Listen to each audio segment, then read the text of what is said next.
Test, testing, Mary Grace.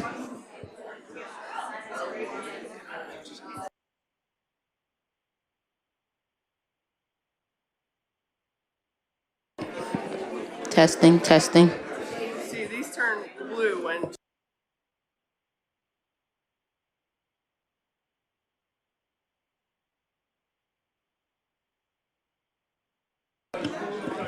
Can I get everyone's attention really quick, please? Excuse me, everybody. Is there a car? Excuse me, can I make an announcement?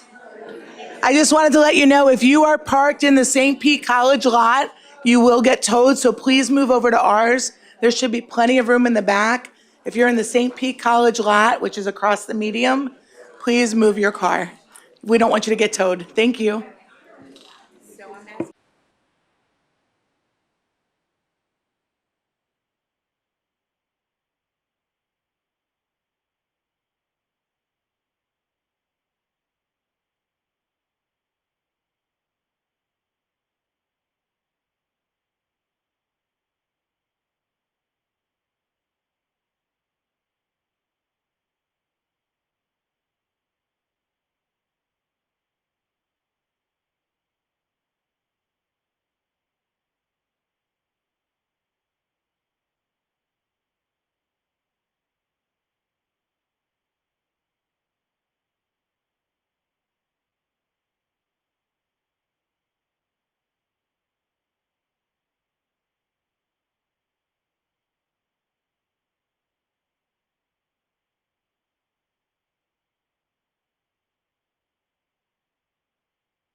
Mary Grace, can you hear me?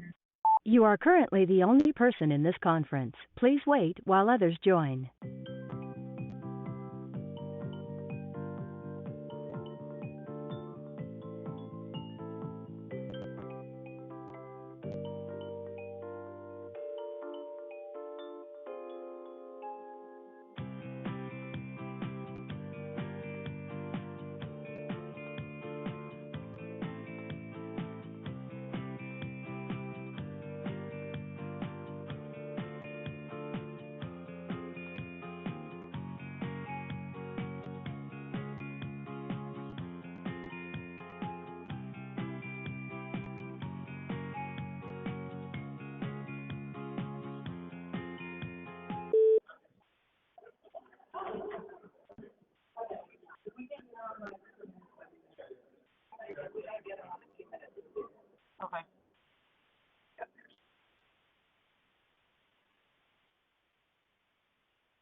Can you say something for me? Yes, I'm speaking now. Okay, thank you. Be good, Deva. All right, so are we good to go? Should I mute?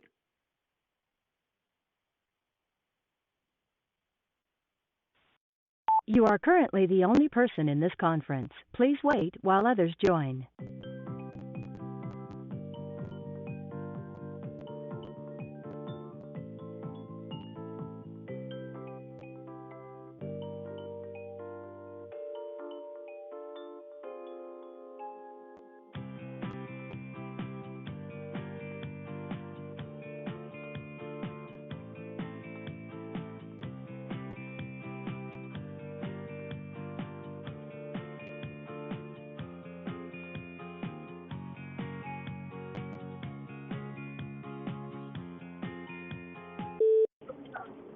Okay, Mary Grace, we're back on now.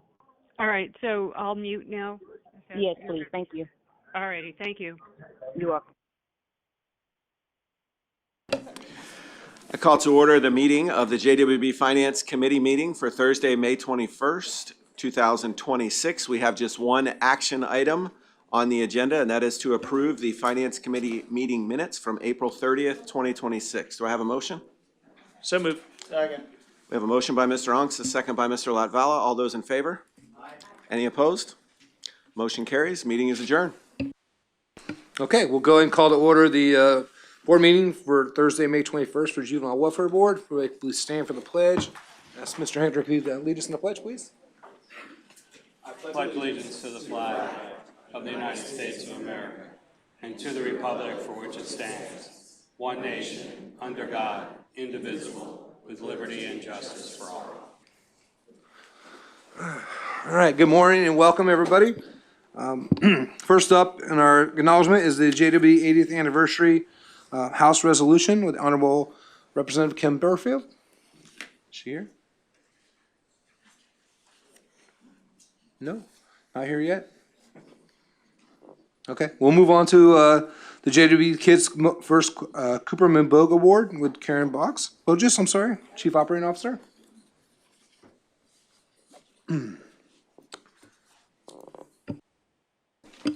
Good morning, Karen Bogus, Chief Operating Officer, and I'm here this morning to announce our Kids First Cooperman Bogue Award winner, Gina Kalish.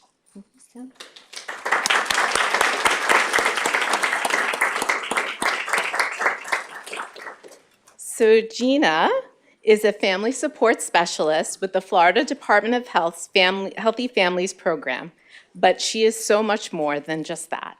When we asked her nominator, her program manager, Christy Robinson, for a few words to describe Gina, she called her a hope broker, a relentless chain breaker, a dedicated life changer. How powerful is that? Gina equips families with tools to change their lives in work that depends on trust. She builds rapport with families, and then she helps them build something even more lasting, their own voice, their own confidence, and their own resilience.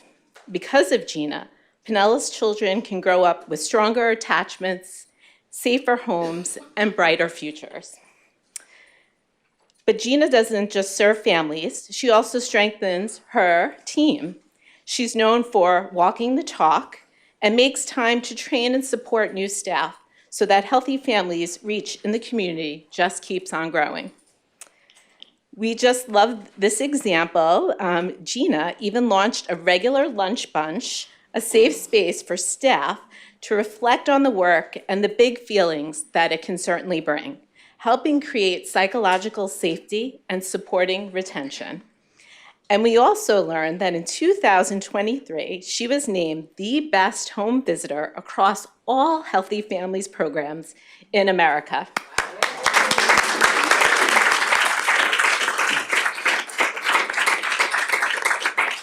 And that is certainly a prestigious National Service Award from Prevent Child Abuse America and Healthy Families America, so what an honor. Gina has dedicated 12 years of service to this mission, and her impact shows in families across Pinellas County. Her work helps parents dream again. She helps children feel safe, and she helps our whole community get healthier, one family at a time. Please join us in congratulating JWB's remarkable Kids First awardee, Gina Kalish.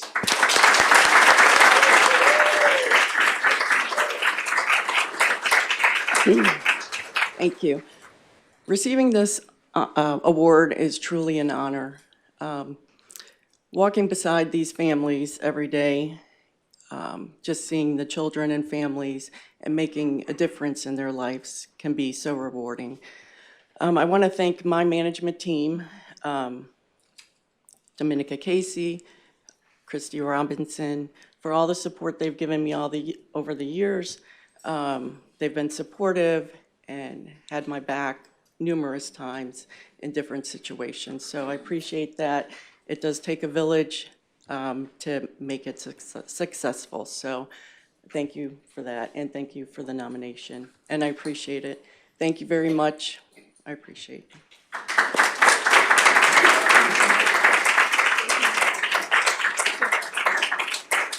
Congratulations, Gina, and thank you for all you do for the community and for the kids. I don't think Rep. Burfield's here yet, so we'll go ahead and move on to the Mental Health Awareness Month proclamation. Okay, so whereas the Juvenile Welfare Board believes mental health is essential to overall health and well-being, and that addressing the mental health needs of children, youth, and adults is fundamental to a healthy community and prosperous economy. And whereas while early childhood experiences lay the foundation for successful adulthood, about 50% of all mental health disorders begin at age 14, yet often go untreated for years. And whereas the children's mental health epidemic is well documented and widespread, 1 in 5 experiences a mental health condition, and 1 in 6 ages 2 to 8 has a mental, behavioral, or development disorder, and 1 in 4 has seriously considered suicide. And whereas believing that early intervention is key for developing healthy coping skills and resiliency, JWB and our partners launched a Children's Mental Health Initiative to increase prevention, early detection, and intervention with focus of children ages 4 to 11. And whereas last year, JWB's investments to integrate behavioral health services within pediatric practices resulted in 23,220 children screened, 8,889 behavioral health visits, and 2,700 children who received mental health services, some of whom benefited from same-day appointments. And whereas JWB is committed to the development of skills for professionals who work with children and their caregivers, and has invested in training focused on neurodiversity and trauma-focused cognitive behavioral therapy, as well as fellowships to increase the knowledge among pediatric providers in identifying and treating low to moderate mental health conditions. And whereas JWB supports all Pinellas residents by promoting mental wellness, improving access to services, and connecting those in need with resources such as Care About Me Pinellas and the 988 Suicide and Crisis Lifeline. And whereas JWB leads by example by prioritizing a cultural mental wellness within our own organization and among our employees, earning Mental Health America's Gold Bell Seal in 2024 and the prestigious Platinum Bell Seal in 2026. And whereas JWB stands in solidarity with the community to help end the silence and stigma that can isolate individuals and deter them from pursuing help. And whereas, above all, JWB is committed to ensuring that all children, youth, and adults experiencing mental health challenges are treated with compassion, respect, and dignity. Now, therefore, be it proclaimed by the Juvenile Welfare Board of Pinellas County that May 2026 be recognized as National Mental Health Awareness Month. In Pinellas County, Florida, we urge all citizens to recognize this month by working together to raise awareness of mental health conditions, reducing stigma, eliminate barriers to care, and increase understanding of tools and resources that support prevention and promote recovery. And we did receive the Bell Seal for Workplace Mental Health for 2026 from the Mental Health America.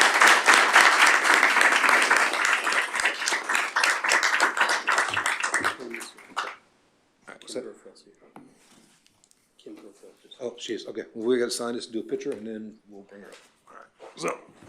I think we have to sign this.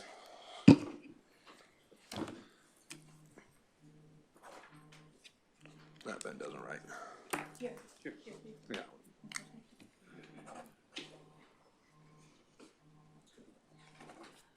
you sign. Then we're gonna step up to the podium real quick and take a picture.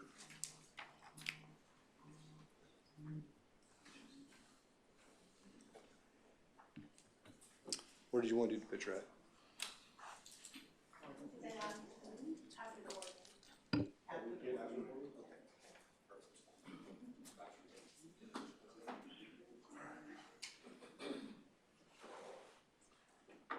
Okay, stepping back. Representative Burfield is here, so we're going to step back up to JWB 80th Anniversary House Resolution by the Honorable State Representative Kim Burfield.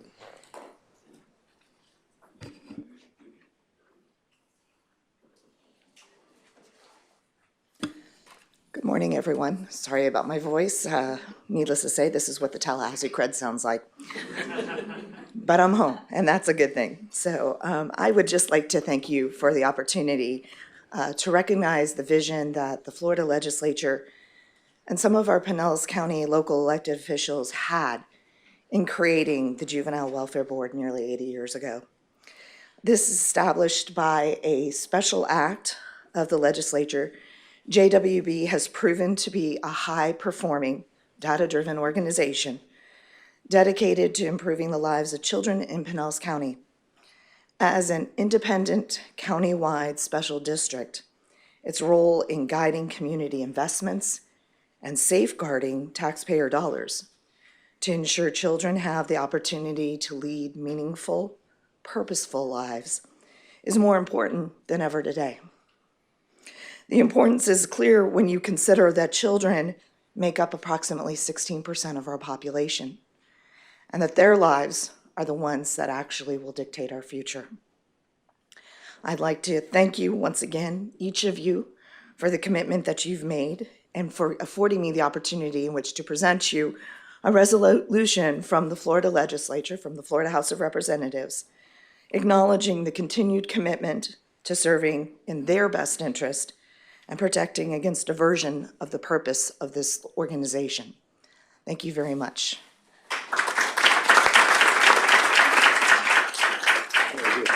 Sure, absolutely.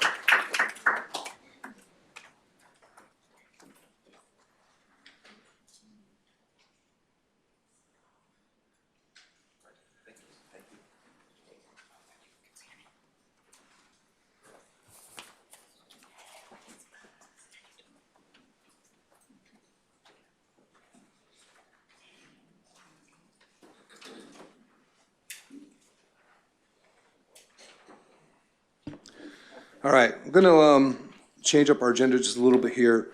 We're gonna move to our consent items because I believe we have something there we need to pull out. So we're gonna move to the consent items. And the first is the approval of the board minutes from April 6th.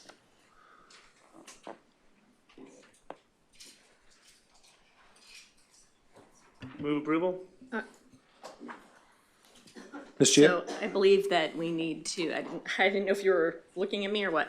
I did submit some changes to the board meeting minutes for the 6th, and that's what is at your desk there. Just to make things a little more clear and in context throughout.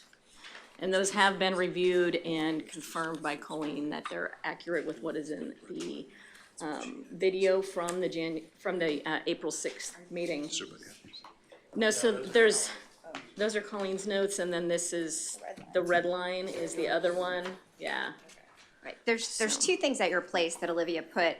The one that has my handwritten notes, you will see what Mrs. Chia suggested, which is, I guess it's sort of shaded, and then there was, her exact notes are then behind, and so then I went back on Monday and rewatched the video and just tweaked some of her suggestions, just to make certain we were using the accurate words.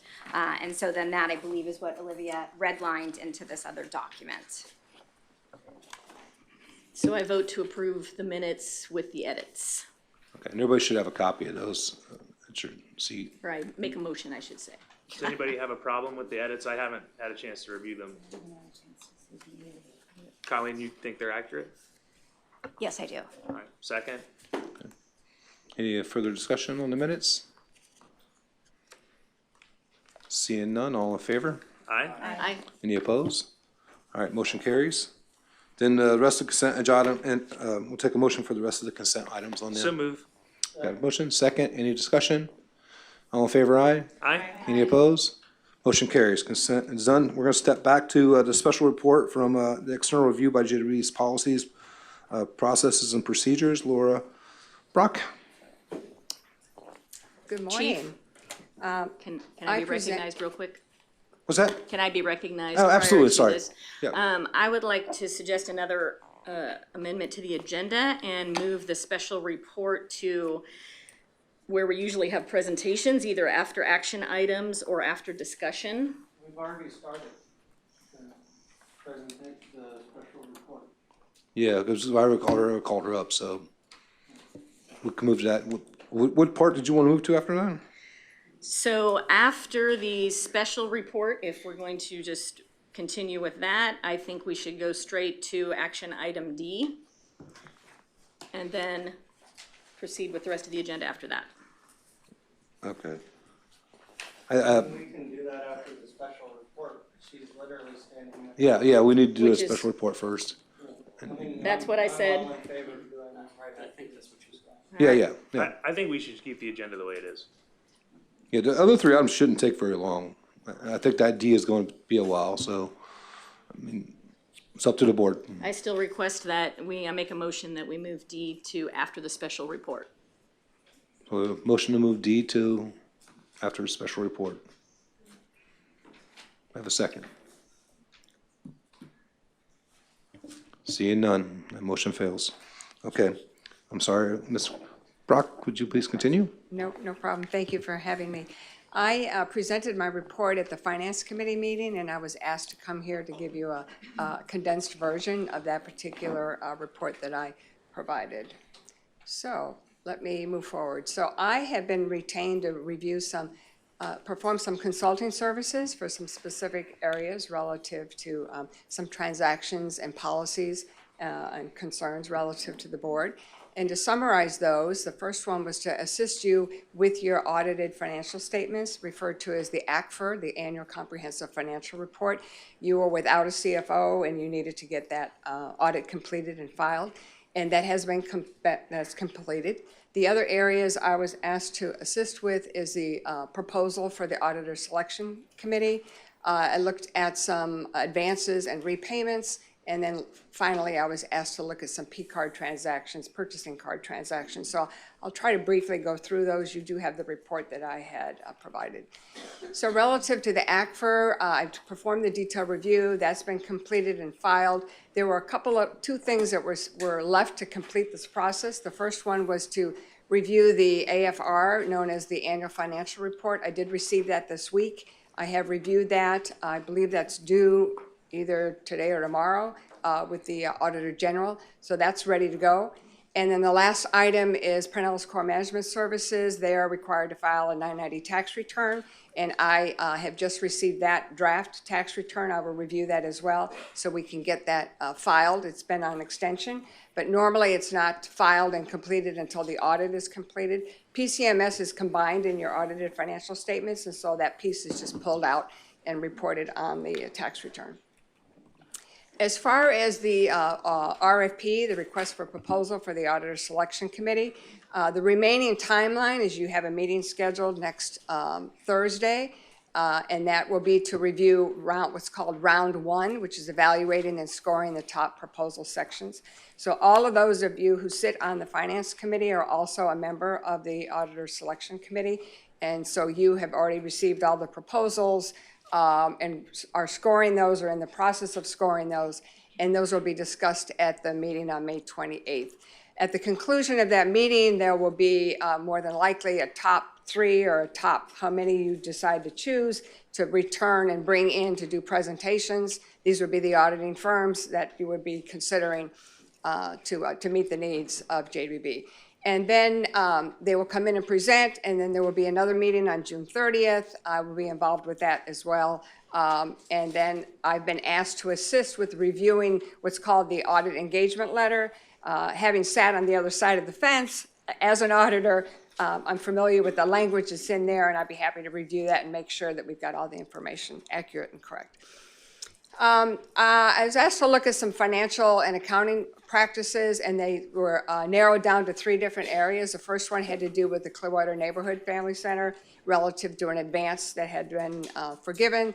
Second one had to do with the CEO's advance repayment notice that he had provided to the providers. And then the last one had to do with Gulf Coast Legal Services relative to a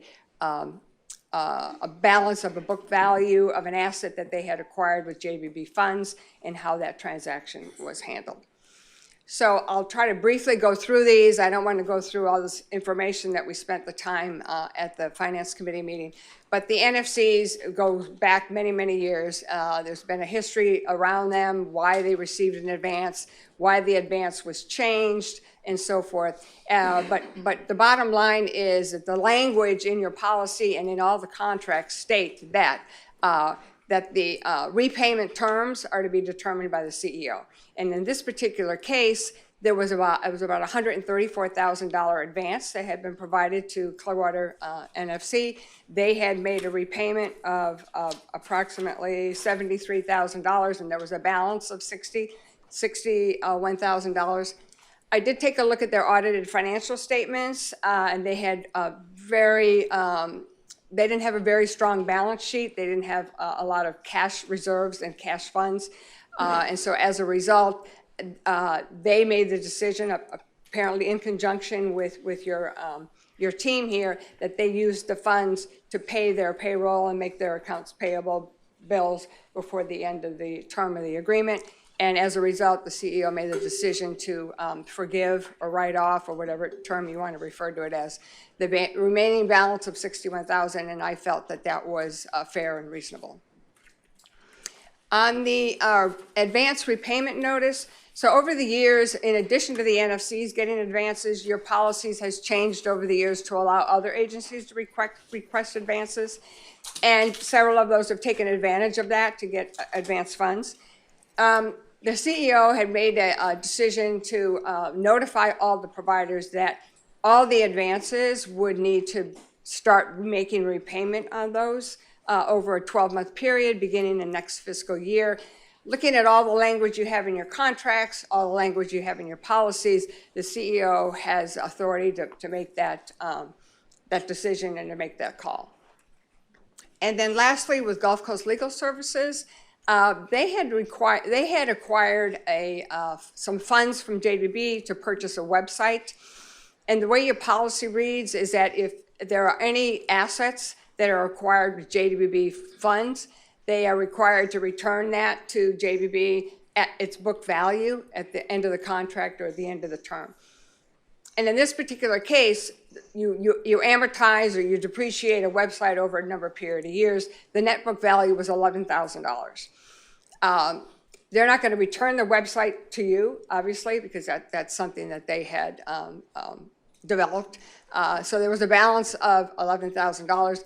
Also in your agreement in your contracts, it states that the repayment would be subject to the direction of the CEO. The CEO made the decision not to collect that $11,000. That was the decision that he had made. On the P-card policies and expense review, so I was asked to take a look at your policy on your purchasing card, to look at some transactions and so forth. And there was some data analysis that was performed, and then there were some recommendations that your staff has come up with relative to your purchasing cards. So I looked at your policy. You have a very comprehensive policy. I did look at other government policies for best practices. I looked at Pinellas counties. I looked at some of the other governments. And I feel like that you have a very strong policy in place. I think it needs to be updated. There were some things in the policy that were not maybe current. But I think that you're utilizing a very strong, good policy. As far as looking at the expense analysis, I did look at the information that had been provided by staff for the fiscal year 25.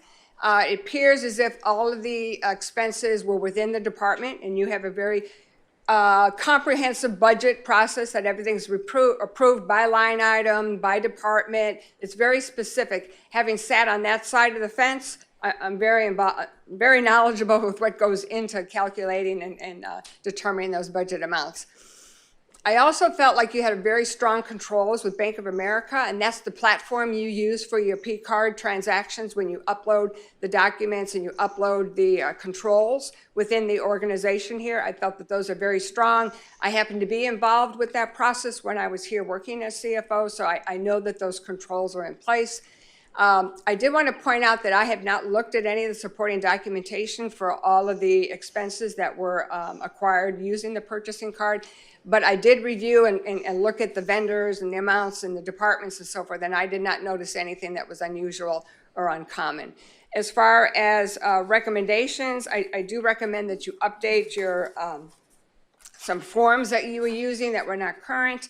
I also made a recommendation that you consider putting the sales tax exemption information maybe on the card, because that's difficult when you go to a conference and you're using your P card or your individual credit card to get reimbursed, and then you've got to have the sales tax exemption. So I think you're taking me up on some of these recommendations that I had, but I would say for the most part, I felt like the controls were in place and the policies were adequate. And I'd be glad to take any other questions. Any questions? Mr. Chair, oh, sorry. Thank you, Mr. Chair. Ms. Brock, did you find, and you kind of touched on this, did you find any misspending on behalf of JWB or any inappropriate spending? The spending that I looked at was just through the purchasing card expenses for that particular year. And like I said, I didn't see anything that appeared unusual or unreasonable. Okay. Mr. Chair, can I ask some questions of Ms. Bogus? Is that right? Sure, absolutely. Okay. As you know, Ms. Bogus, we've been accused by our former CFO of all sorts of things, misspending and so forth. And my understanding is, because I've heard from people in Tallahassee, that he sent emails to people in Tallahassee accusing us of misspending and inappropriate spending and things like that. My understanding is you have access to his emails, and you've looked at some of those emails. Is that correct? That is correct. Do you know when those emails started where he made those accusations? They were following the January 22nd board meeting. Okay. I would appreciate you Of this, 2026, I'm sorry. I would appreciate you giving, if you don't give the entire board, giving me those. You don't have to give me those emails, but letting me know who those people are so I can follow up with them and set the record straight, because we've been told that we could not really defend ourselves by those accusations, and I kind of take that personally. And my understanding is that you have been a part of a lot of this review. Is that correct? Of like the overall financial review that y'all took? I mean, I met with Laura Kruger-Brock on a weekly basis to, make sure she had all the information that she needed, and I did review with her, after several meetings regarding her results. Y'all looked at, did y'all look at providers that we work with? In what respect? Like the finances of providers? I looked at the finances for the Clearwater Neighborhood Family Center and for Gulf Coast Legal because of their advanced repayment. Did you look at any other providers that had cash advances? Not specifically, just those are the transactions I was asked to review. Okay. Ms. Bogus, directions for living has been a hot topic with some board members and the finance committee. Have you looked at any of their finances? We just had our finance team complete a financial monitoring review and report that they're finishing working on. We received their audit. And so at this time, my understanding is they had a clean audit. There was we look at different ratios, and our finance team looks at different ratios, cash flow ratio, which there was I would say, a concern to monitor. They do have 2 lines of credit. So currently they have a $250,000 advance with us. And they have a 1.2 million and a 500,000 lines of credit, which they would be able to repay us, the advance, accessing those. Okay. Commissioner Lavelle, I stand corrected. I did look at the audited financial statements of Directions for Living. Okay. And I just want to state that I'm not trying to play gotcha or anything like that. There are 2 moments in my political career and my public service career that really define my time in public service. They both happened in 2018. The Parkland tragedy in February of 2018, and in September 1st, 2018, when a 2-year-old Largo toddler named Jordan Bellevue was murdered by his mother. And that's how I met April Lott, the CEO of Directions, and we became friends. We're still friends to this day. And while I was in the legislature, I've probably secured millions in the state budget for Directions through a baby cat program that they do. And so I'm not trying to play gotcha. I'm just trying to understand why certain board members have taken such a fancy to Directions and the loan repayment or the advance repayment. So on that note, were there any particular board members that were more interested than others when it came to Directions in the past several months? So we had issued Directions for Living, a letter of noncompliance, which is the start of our progressive discipline process, in December of 2025. And they had responded, we responded back, they responded again. Ms. Chia had requested those documents. I submitted all of those documents. She reviewed them and submitted to Colleen, Mike, and myself. It was the end of January of 2026. She requested a meeting and submitted a document where she collected all the areas of noncompliance, our responses, DFL's responses, as well as her analysis. She requested a meeting. We met February 18th of 2026. It was approximately probably 2 hours that we met with Ms. Chia, Mike McCurrack, and Colleen Flynn, and myself. And so she had some concerns that she raised regarding the items in the letter of noncompliance. So for example, we have a special condition regarding the Care About Me model, as well as the optimal data system, we call it CAM and ODS, that back in 2023, we were required of our behavioral health contracts. There was a lot of work that was done on this model. It was to help Pinellas County residents have greater access to behavioral health services in this community. And so Directions for Living is currently not in compliance with that special condition. And Ms. Chia's concern was that could we put a special condition like that in our contract for another entity? And I think Colleen responded with, we worked hard on this, lawyers and attorneys were involved, and yes, we could. And currently, and at that time in December, they were the provider that was not in compliance with that special condition. In addition to that, there were concerns about HIPAA violations in our program monitoring process. for several different areas. We had even halted at one point our program monitoring. We engaged, because Colleen had suggested an attorney from her firm who is an expert in HIPAA compliance. She reviewed, I sent her a lot of information. I sent her our board policies. I sent her all of our program monitoring processes, procedures, documents, our contracts, a ton of information for her to review, as well as meeting to talk and discuss about this. She had a legal opinion. She shared that with JWB.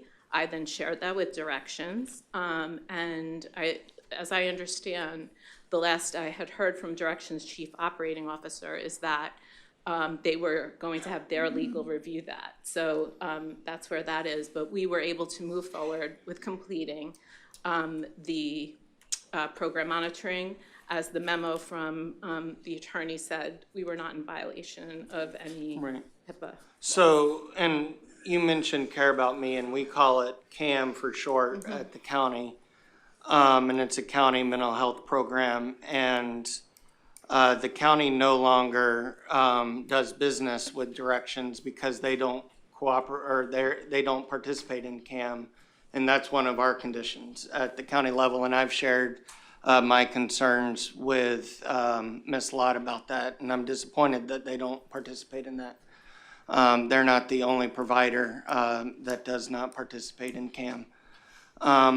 You mentioned Colleen and her participation in some of those meetings.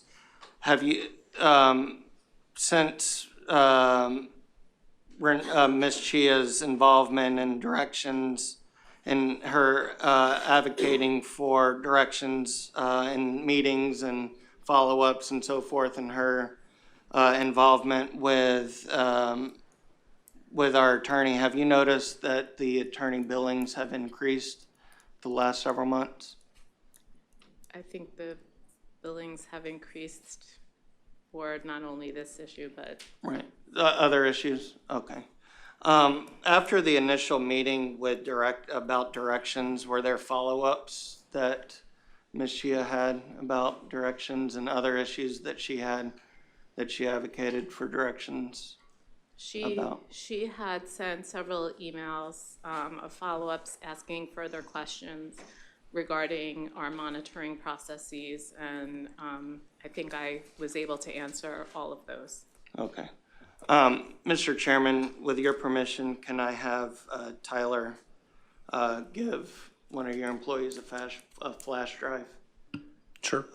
So I noticed in one of our meetings that Mr. Voigt, I believe that's his name, kept referring to public records that he had, and he made public records available. So I went ahead and requested those because I wanted to see what board members had to say. And I had my suspicions about a couple board members, and I mentioned those during the meeting. And so I took a look and wanted to see what y'all were saying and who y'all were saying it to, and I was very surprised at what was being said. So the only way to share that is in the sunshine, and so I want to take that opportunity to do that here in the sunshine. And I will begin with the first slide, and it's from February 2nd. And it's from Ms. Lott to an unnamed board member that I won't mention, but they're on the Finance Committee. You can, this is Ms. Lott, you can request to attend virtually, do that. Apparently that is actually not an option. And then the board member says, I'm back home and around if it's not too late for you. Then Ms. Lott says, still waiting to hear from Glenn. He did say you can call him if you need/want to, do not text. He was waiting for Rusan's committee meeting to end tonight. Mike and Milliken up to no good. You must be there. I will call you tonight or tomorrow once I hear from Glenn. Sounds good, thanks. And then there's a couple interesting ones from February 3rd from April. Can you share with me Robbie's cell phone number? I really feel the need to talk with him confidentially. and Robbie's our former CFO.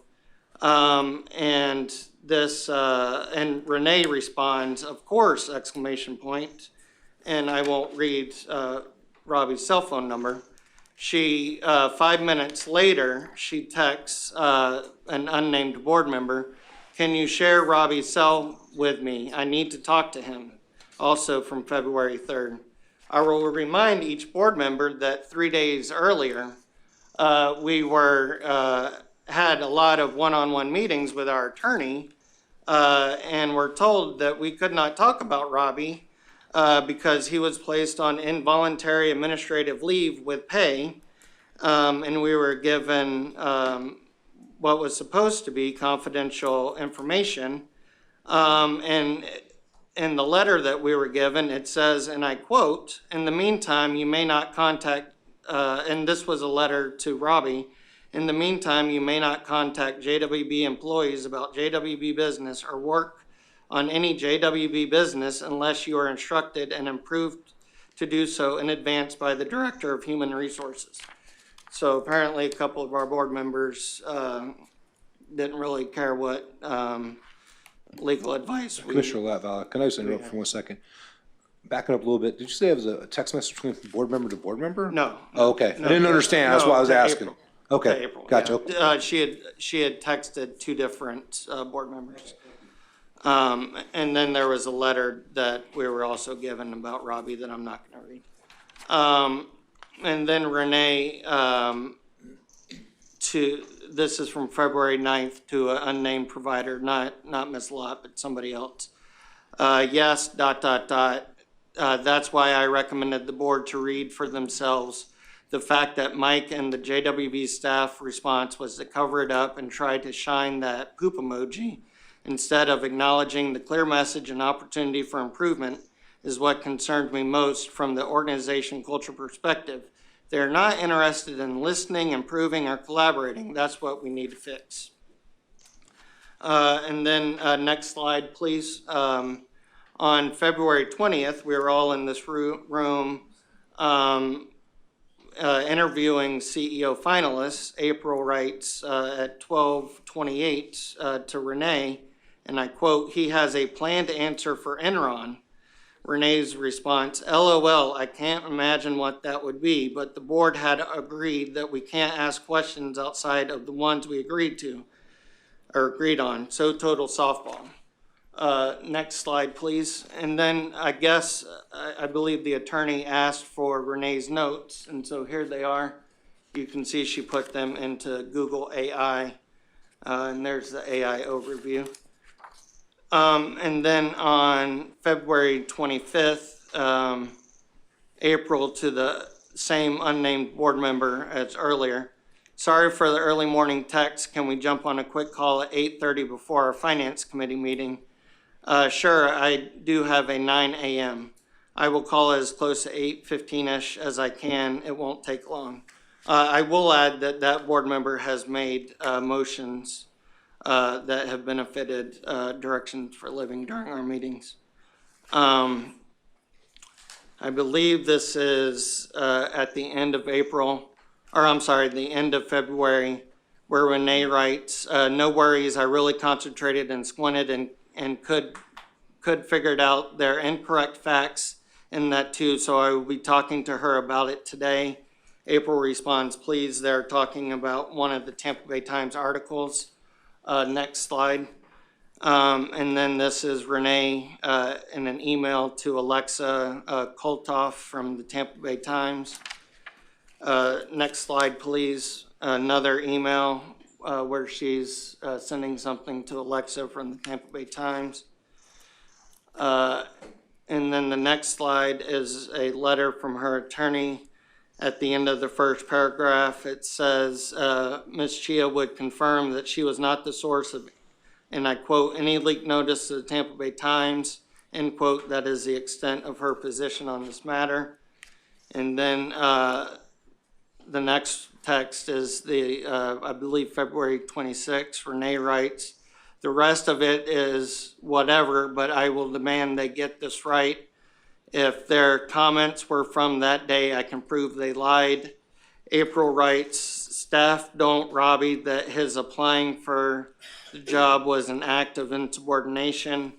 And I was trying to figure out where that came from, but then I remembered on January 23rd, Robbie wrote myself, Mike McCurrack, and Colleen Flynn an email that talked about the second part was communication regarding insubordination, communication from the interim CEO office.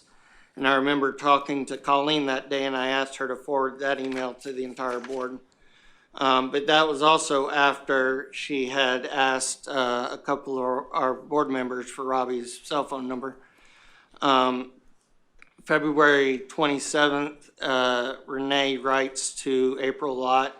Also, she added a blurb after comments from Mike and Milliken that claim an investigation is ongoing. I sent her an email from Mike informing the board of his termination a week prior, so they straight lied. I believe she was talking about Alexa from Tampa Bay Times.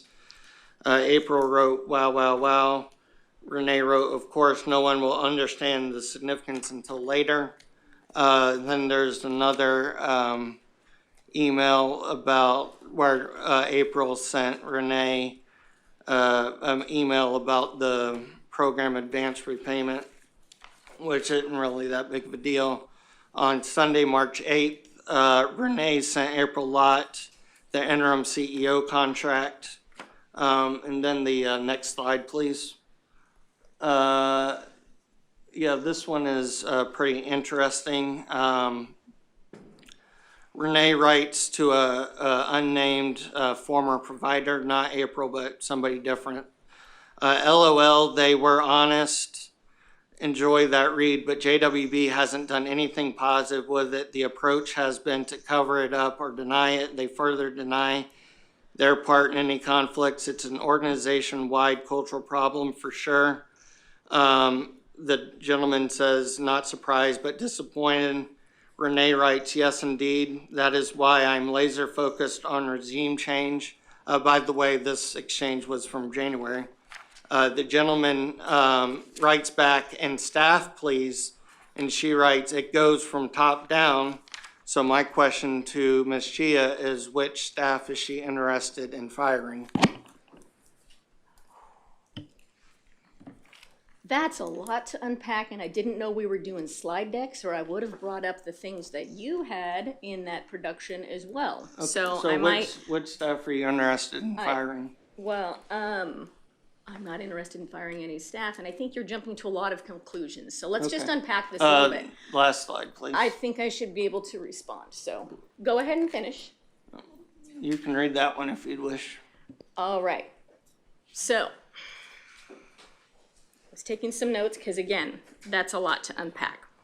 So let's go all the way back to the first subject, which is the audit that I was conducting of JWB as a board member when I had some concerns regarding their process.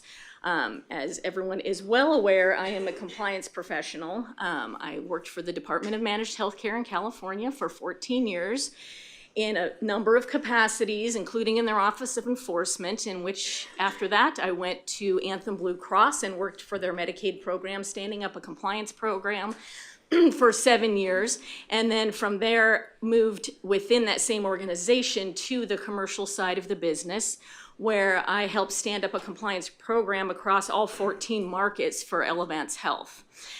At last April-ish time, last year, 2025, I was laid off from Elevance Health, and now I work for the county for safety and emergency services as a compliance manager. And I know many people have heard Commissioner Latvala continue to make these comments that I'm not a professional, and my civil service classification online says program specialist, program manager. It's the pay scale classification. If anyone is familiar with the military or civil service whatsoever, if you have an ensign in the Army, they could do anything from combat to work for a general to being an accountant. And that's the same thing with these civil service classifications, and I've told him that. And as a county commissioner, I think he should know that. And additionally, there's something called a work, it's like a work document I forget the exact title, but basically for every department in the county, you have this working document that spells out exactly what your program is and exactly what the working titles of all of those positions are. On that document, I am a compliance manager and I have 2 staff, and I'm helping to, improve the compliance program for safety and emergency services, financial services. Additionally, I have academic credentials that I don't think we have ever discussed that I think at this point becomes relevant.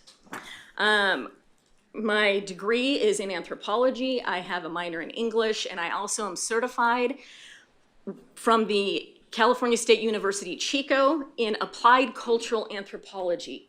What's applied cultural anthropology?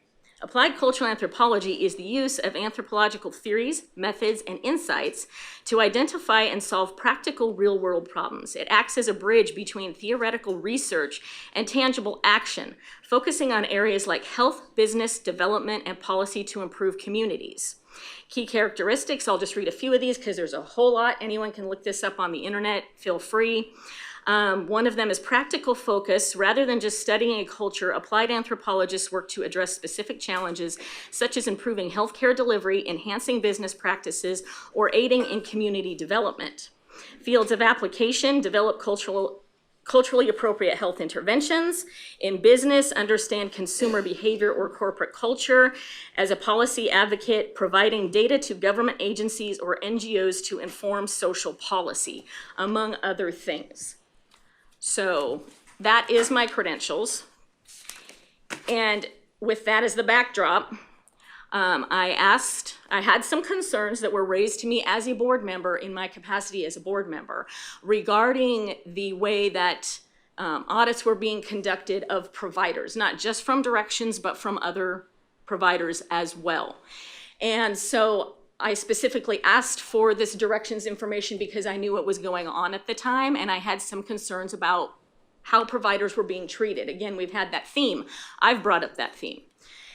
And what I found in my audit of JWB, and I didn't bring it forward as a board member because there are some things that I felt were not completely baked yet, but we're just gonna go ahead and talk about what I do know.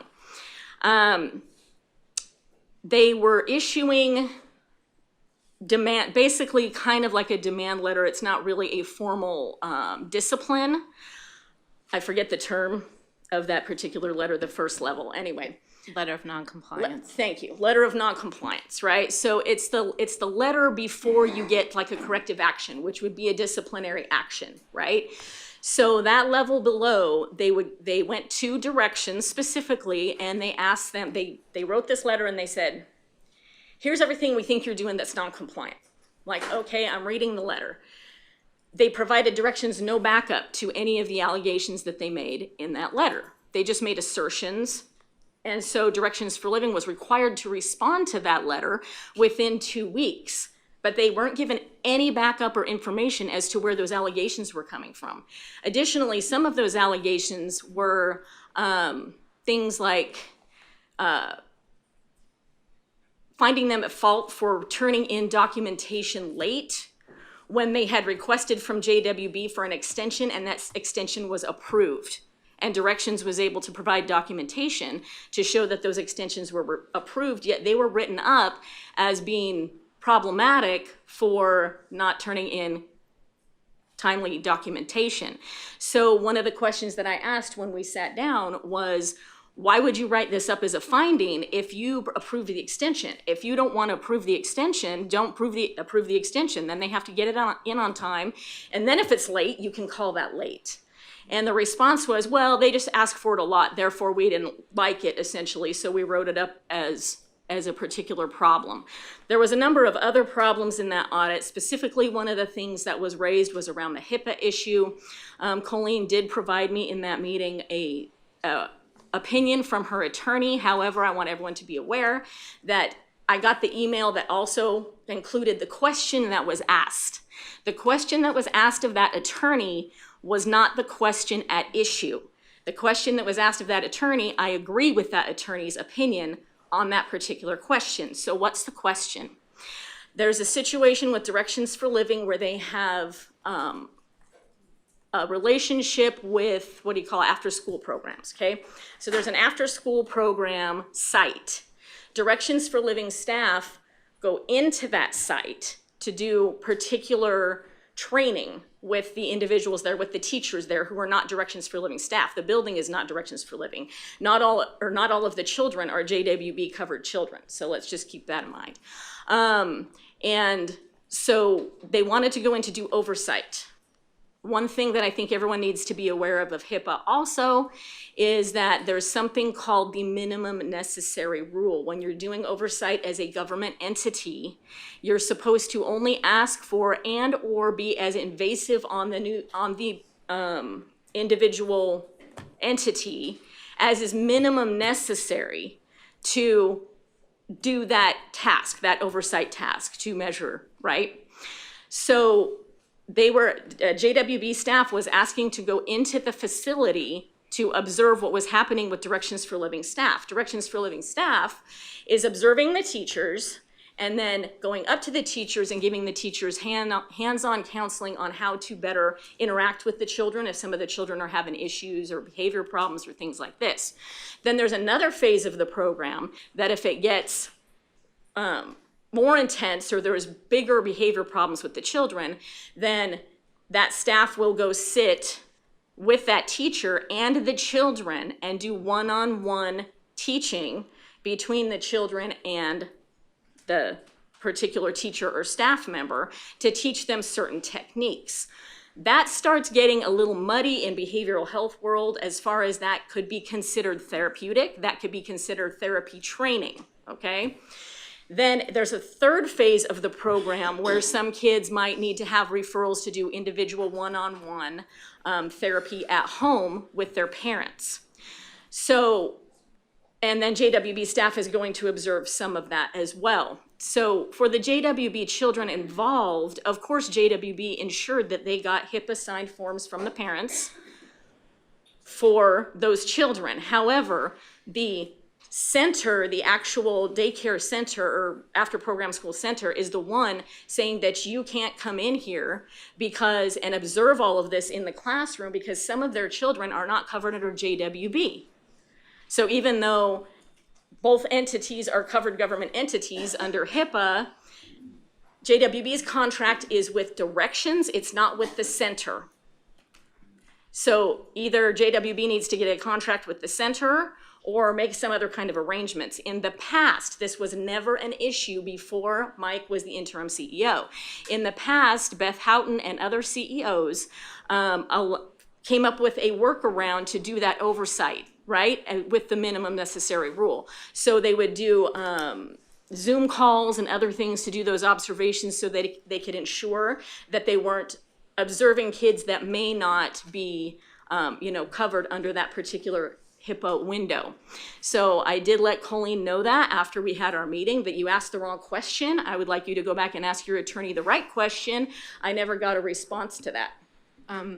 Yes, I've sent the attorney all sorts of documents. I've sent her everything. She wrote an entire memo regarding what you were just talking about, clearing us of being able to do these observations so that when we were out at Directions for Living, this issue came up.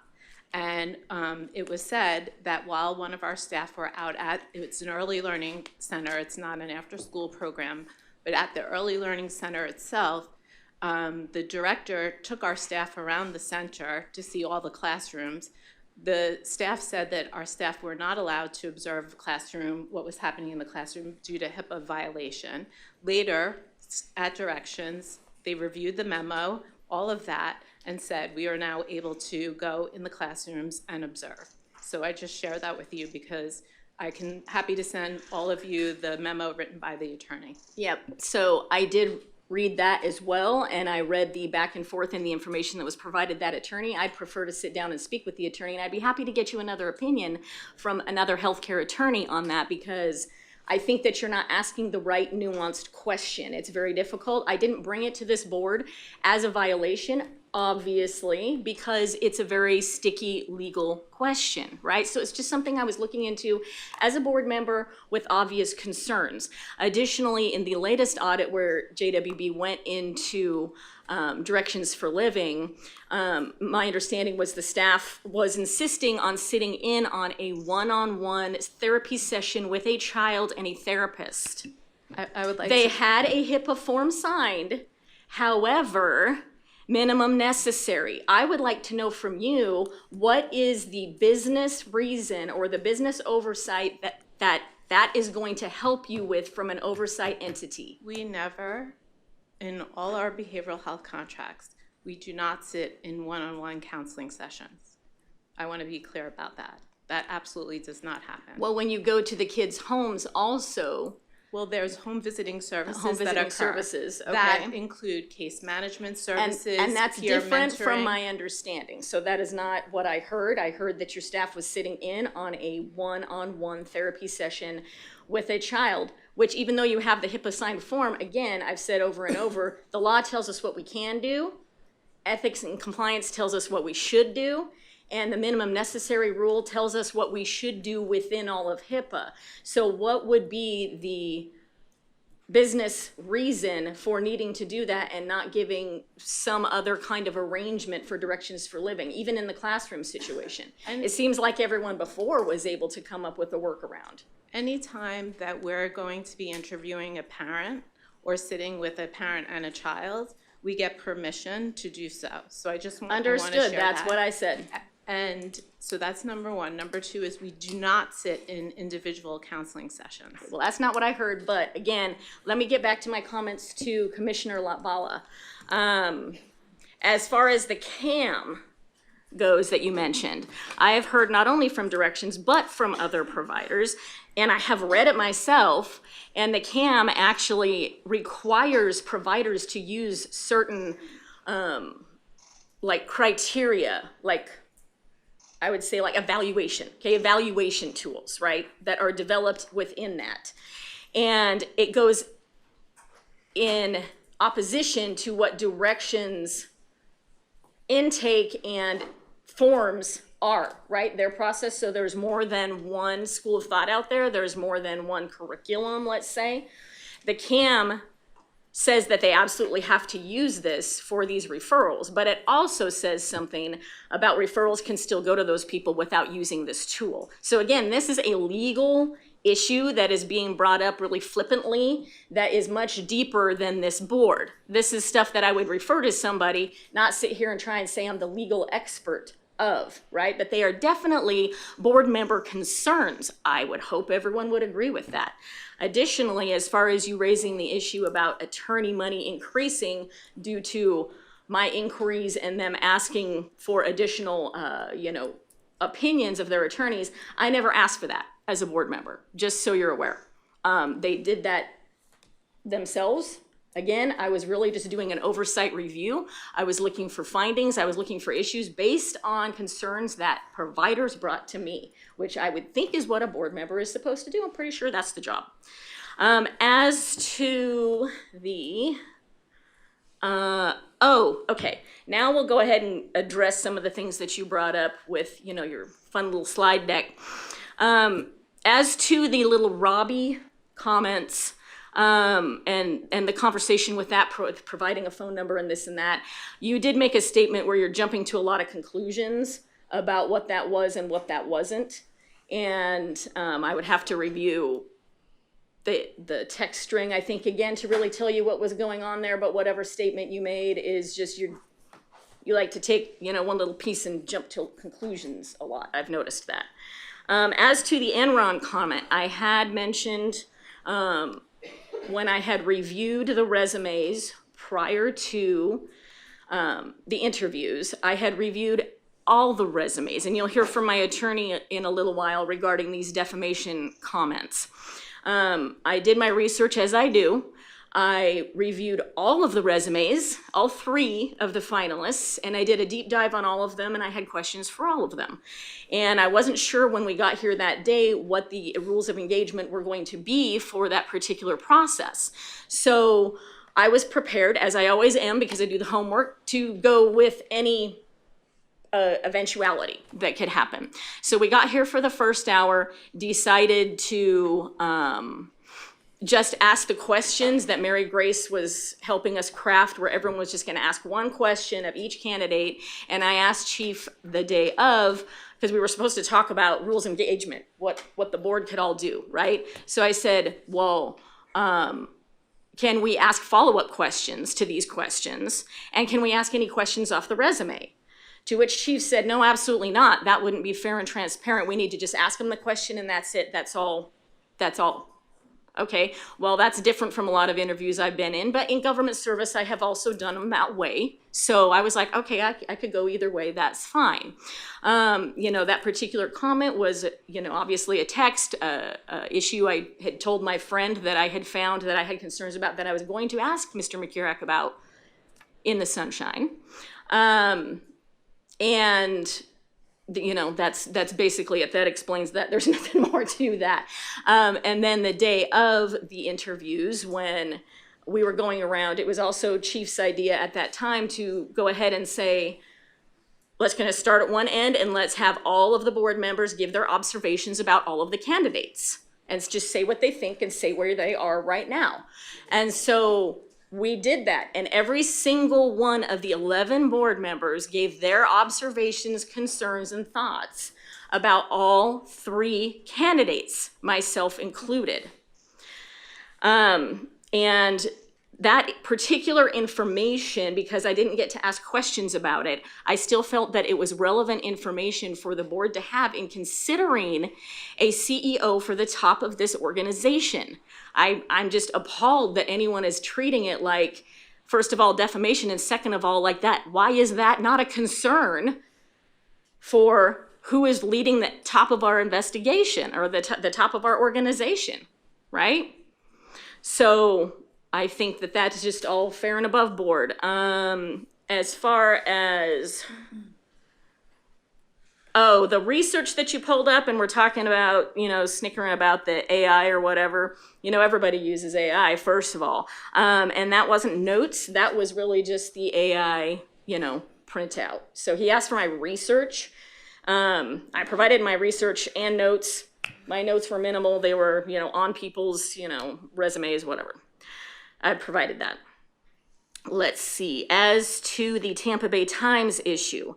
So the Tampa Bay Times issue, obviously in the letter that Mr. Vogt sent, I was accused not only of defamation, but also of being the leaker.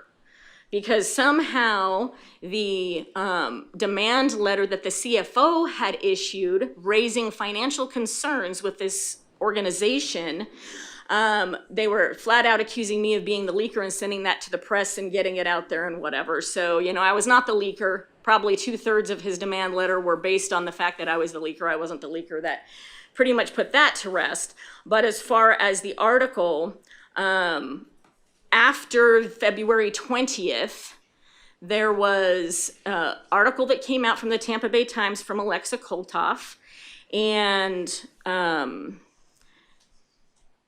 it had some inaccuracies, let's just say. And it had some quotes from Mr. McCurrack and Chief Milliken.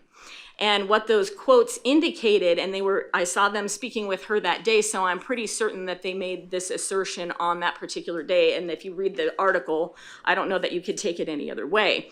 But the comments that they had made in the article stated that they were not allowed to talk about the Robbie thing. The investigation was ongoing. It was still, a closed issue, blah, blah, but he's being investigated, that sort of thing. Robbie had already been put on administrative leave prior to that, based on some HR investigation. And my request at that time when the board was informed was that he remain on administrative leave through the end of the interviews, because a different CEO should be able to evaluate the situation and decide for themselves, if that were to occur. And then we were informed on February 13th by Mr. McCurrack and by a phone call from Ms. Flynn that Robbie had been fired. And so that was a week before the actual interviews. Yet in the interview that Ms. Koltoff wrote about, they had stated that it was still under investigation and all of that. And the reason he was fired is because the investigation was complete. We had also been informed of that. So what I sent to her. I'm gonna just caution you to please not disclose attorney-client communications between the board attorney and you as a board member. I would also state that investigations are continuing to be ongoing as to many things that continue, and that because something might be complete, it doesn't mean that other things are incomplete. And I would ask that you be very judicious in disclosing our attorney-client communications when I'm giving legal advice on behalf of JWB. Fair, I appreciate that. So I was finished with that anyway, but thank you. I appreciate that caution. So the thing that I sent to Alexa Koltoff was the notice that Mike had given us on February 13th, letting us know that Robbie had been fired. So that was what I was referencing when I said, they lied, because that is a lie if you said that on February 20th, and you knew on February 13th he was no longer part of the organization. So that's the end of my notes. So I know that was a lot to unpack, but I can't remember if there was anything else you needed me to respond to, Commissioner. Mr. Hunks. Mr. Chair, I have an actual question for Laura. Laura, sorry for making you stand up there for a while. And are you still here? Okay, sorry. Yeah, no. Thank you. First off, thank you so much for coming back and for your service. I watched the finance meeting in full, and so I saw the entire presentation. I appreciate it. I noticed obviously Chief Milliken was thankful and gave you some gratitude for that. So I want to echo that. You had some follow-ups, some recommendations. It seemed like minor things, like the P cards have the sales exemption on it. And then maybe just some tweaks to the policy. Correct. So I assume we're following up on that? Yes, we are. Okay, and that'll be at finance in the coming months, or? Yeah, in fact, in the minutes we approved, I asked that they bring that back to the finance committee, that they bring the recommendations that Laura made, including the policy and the P card updates, and they acknowledge that at the meeting. And we have begun to readjust that. We've reduced the number of P cards after we put more controls on that, which we're adding to the policy. And we're working on the travel component of that as we speak, so to ensure that we can get the best benefits, as well as by the way, the P card now does have the tax exempt on the card itself. Mm-hmm. So that can be used. Very good. And then and I know I talked to Mr. McCurrick about this, but we have budget, which I'm thankful to see this in front of us. We have budget and we have millage rate coming quick. Typically we would have a draft budget, this month. I'm guessing we'll have it next month. But I was asking if Laura would be willing, if needed, if needed by leadership, to serve on a contract basis in the capacity of helping us with the budget and the millage rate. I appreciate the request. We have begun to talk about that. We just haven't finalized a contract in any shape. You don't have to. No, we haven't had discussions about we're this talking yet. about just saying internally. I'm still getting through this piece, but I'll certainly consider any additional services you may need from me. We gotta get through the RFP. The conversations have been internal about preparing to talk to you about it. I'm sorry, that's the way I explained it. Yes, so Laura has been very valuable to the reviews that we've had, and we want her to continue to support the effort as we go forward. Any other questions for Laura? I just a comment. Thank you so much for the thorough presentation, and I appreciate everything that you're doing for us to help us get through this period. Very good, thank you. Any other questions or comments? Anybody else? Again, I know I thanked you a lot during the finance committee, but thank you again. I mean, you were fantastic here when you were our CFO and really got us squared up. And thank you for investigating all the claims that were made against the board and JWB that were mismanaging money, mismanaging P cards. Appreciate you going in and clearing all that out for us. Thank you so much for everything you do for us. Thank you. I'll complete the services for the RFP. I think that's the rest that I need to do, but I'll get that all done. Thank you. Just a reminder to our finance committee members, your audit checklist are due tomorrow, May 22nd. Yeah, and some of you have reached out to me, and I've had individual conversations as far as just understanding how to score the proposals and what the categories mean. And so if I know you've got one more day to do that, but I'm here to answer any of those questions that you may have. And this might be a good time to bring it up, but we're also requesting, I think, as will be presented in the presentation that'll come from finance, we'd like to have a June 18th Finance Committee meeting, so that would be prior to the board, so you could review all the information that needs to be presented. So at the board meeting, you can make your decision on how to proceed. I'll be out of town, but that's all right. Very good, thank you. Okay, a lot has occurred this morning. So first of all, you know, I feel like maybe there's some ethics violations have gone on. I'm not sure. And I don't know that maybe we shouldn't ask the Ethics Commission to look into what's going on. It's just, there's a lot to comprehend. There's a lot going on. There's a lot of text messaging. It seems that Ms. Chia has a very personal relationship with Ms. Lott and that she's fighting for directions for living. And this is just based on what came out this morning.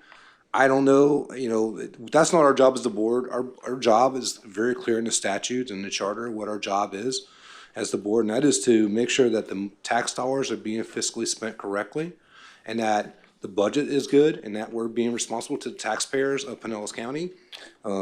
That's our job. That's our job as this board is not to go out. Our job is not to make sure somebody's HIPAA compliant. Our job is not to investigate those things. Our job as the board is to demand our staff does that work and bring those reports back to the board so that we can look at that and see what's going on. And if we feel that those reports aren't accurate or things are not being done, our job as the board, we have one person we hire and fire. That's this guy right here right now.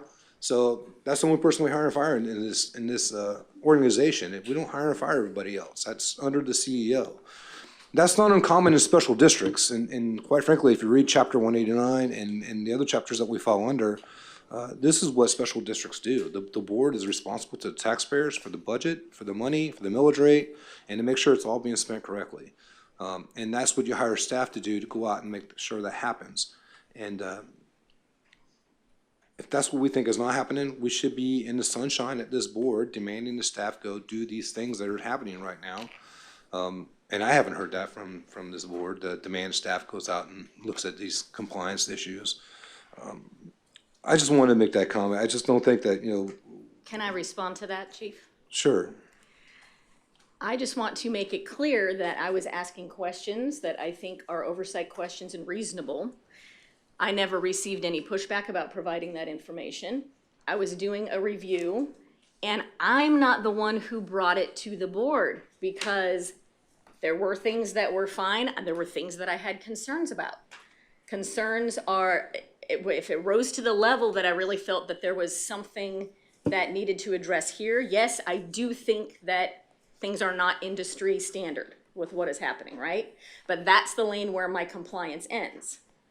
And I didn't bring this up. I'm merely defending myself in accusations that are being made against myself. I'm just being clear about what, as a board, what we're supposed to do. I understand what we're supposed to do. And I know the statute very well. I've been dealing with it for 35 years. And that's just really what's my point. So we're not supposed to ask questions? Is that not allowed? We're not supposed to go out and investigate our partners. That's not what we're supposed to do. I didn't investigate our partners. So that's just what I got from I this asked morning. questions of Mike. I Okay. went through the CEO and he provided me things. Okay. And he brought staff forward when necessary to have broader discussions. That is the extent. So I have a question, Mr. Chairman. When she told a former provider that she supported regime change, in her words, from the top down, that I believe that was before our interim CEO sent out the letter for the advances, which stirred up other board members, which is completely fine. She talked about that in January. And that, to me, is unrelated to any directions advocacy. And I'm not an attorney, so I'm not going to accuse her of breaking any laws. I believe that there may be some ethics issues.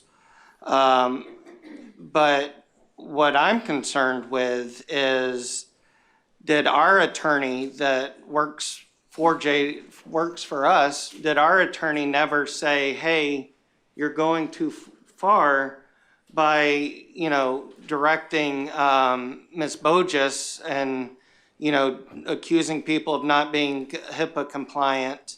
Our attorney saw the same and had access to the same public records that I did. And so to me, that's concerning that if Ms. Flynn never had that conversation with her and, saw that she's sharing our former CFO's information, to Ms. Lott, knowing that, that we weren't supposed to talk about it at that time. And, Ms. Shea is not alone in that regard. There was another board member that just flippantly gave out his information to people.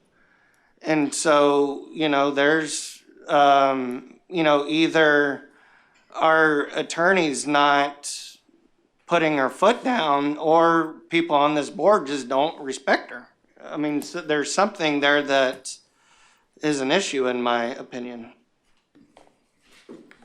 So I just want to clarify that I never have accused anyone of anything, and I did not bring this issue to the board. But if you'd like to continue talking about ethics issues or anything I have had to say or my behavior doing this, I'd like to bring my attorney up to go ahead and address that for you. Mr. Unks, do you have something? I was just hoping we could move on.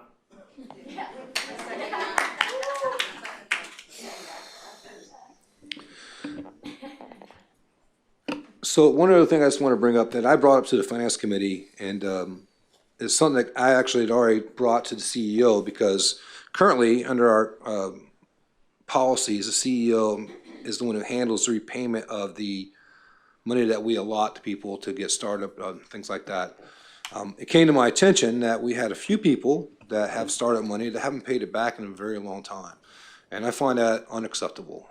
So I just relayed my comments to the CEO about that, but also related to the Finance Committee, that we got to come up with a better policy of how that money is repaid. Quite frankly, if it's an interest-free loan, and some people have had it since COVID. I want to say Directions for Living's had this $250,000 since COVID.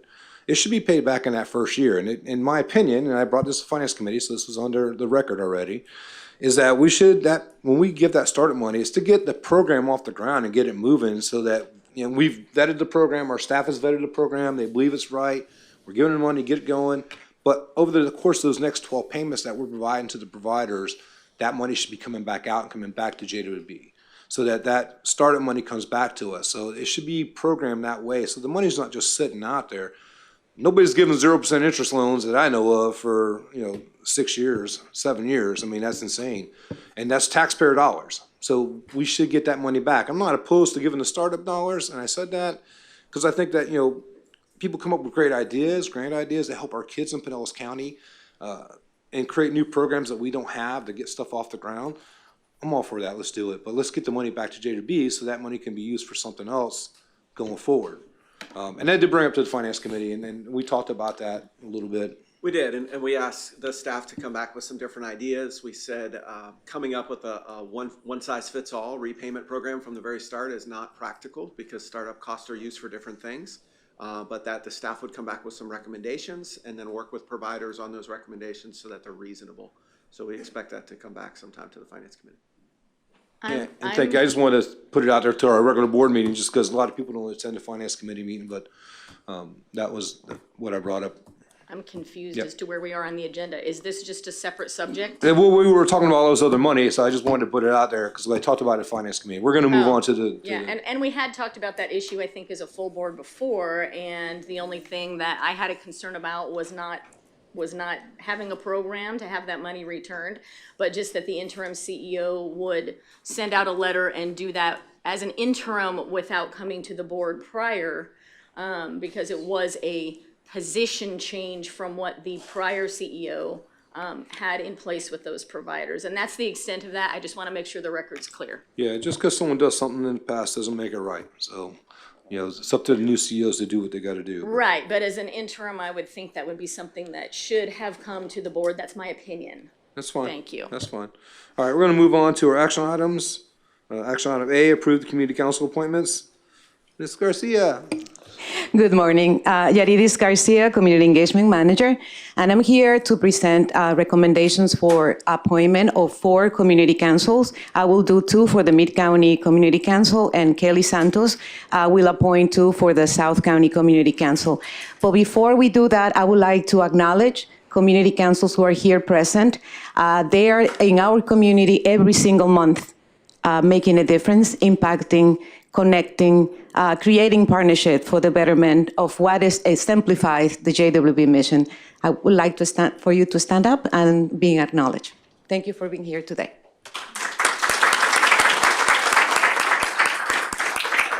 Thank you for being here at this meeting.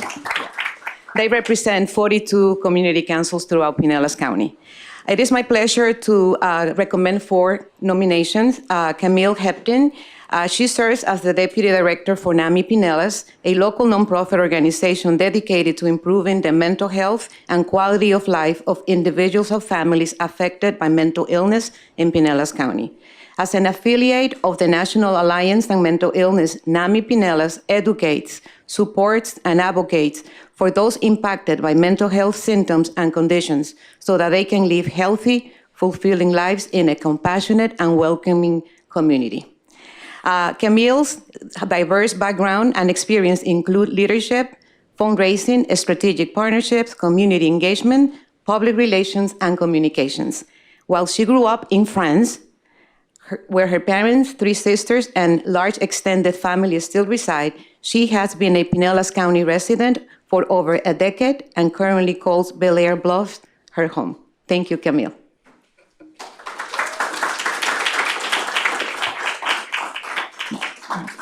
The second recommendations for the Mid-County Community Council is Somer Pineda. Somer Pineda is a dedicated healthcare professional and community advocate with over a decade of experience in clinical care, education, and health program leadership. With a master's degree and a bachelor's degree in healthcare management and administration, Somer brings a strong foundation in both patient care and organizational effectiveness. As a volunteer, Somer is committed to uplifting communities by promoting health education, support workforce development, and helping individuals access the tools they need to thrive. Her mission is to make a lasting impact by combining her clinical expertise and her passion for service. Thank you, Somer, for being here today.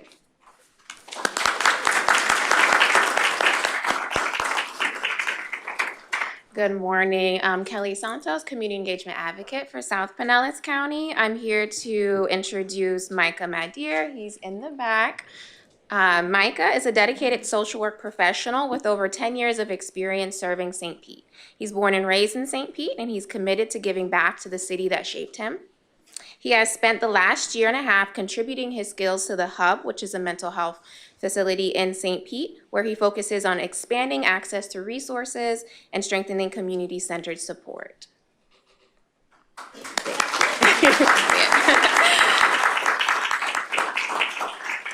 And then William Ferguson, who I'm here to introduce as well. He is not here, but he'll be watching live on YouTube.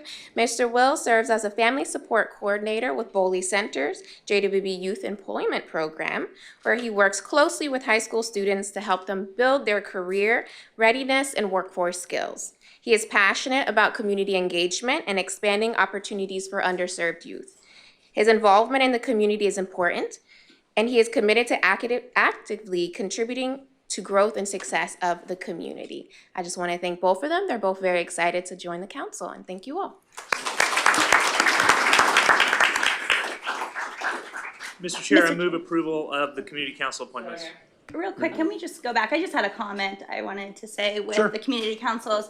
I've been spending some time with the community councils and just most recently stepped into the Mid-County Council meeting, and Camille was already there, and you could tell that she had already been there making the connections. I was just amazed sitting around that table watching all the resources, connections being made. It was like a think tank. Hey, where can we get this? What can we do that? And just the brains, hey, let's try this, let's try that. And by the end of the meeting, you know, diapers were being brought in, books were being brought in, going into different cars to go out. So I just thank everyone for their time, for your commitment to going in there. I was just I left so energized. Yaya did an incredible self-reflection leadership exercise that she had recently done up in a conference. And it was just, even myself doing that reflection of going around and then sharing all of that, I just left so energized, and I think they're doing really great things. So I just wanted to share that. Thanks. Any other discussion? No, and I will add that I was part of the Mid-County Council long before I got on the JWB board, and Yaya was there then, and she's been doing an incredible job with the Mid-County for as long as I can remember. Thank you. All right, no other discussion? All in favor, aye? Aye. Any opposed? Motion carries. All right, on to our next item, B, approve the PESI Incorporated Training Service Agreement. Hello, everyone. I am Marlena Satcher, the Associate Manager for Children's Mental Health here at JWB, and I am coming before you today to ask for the approval of the Professional Education Systems Institute, better known as PESI, the Training Services Agreement.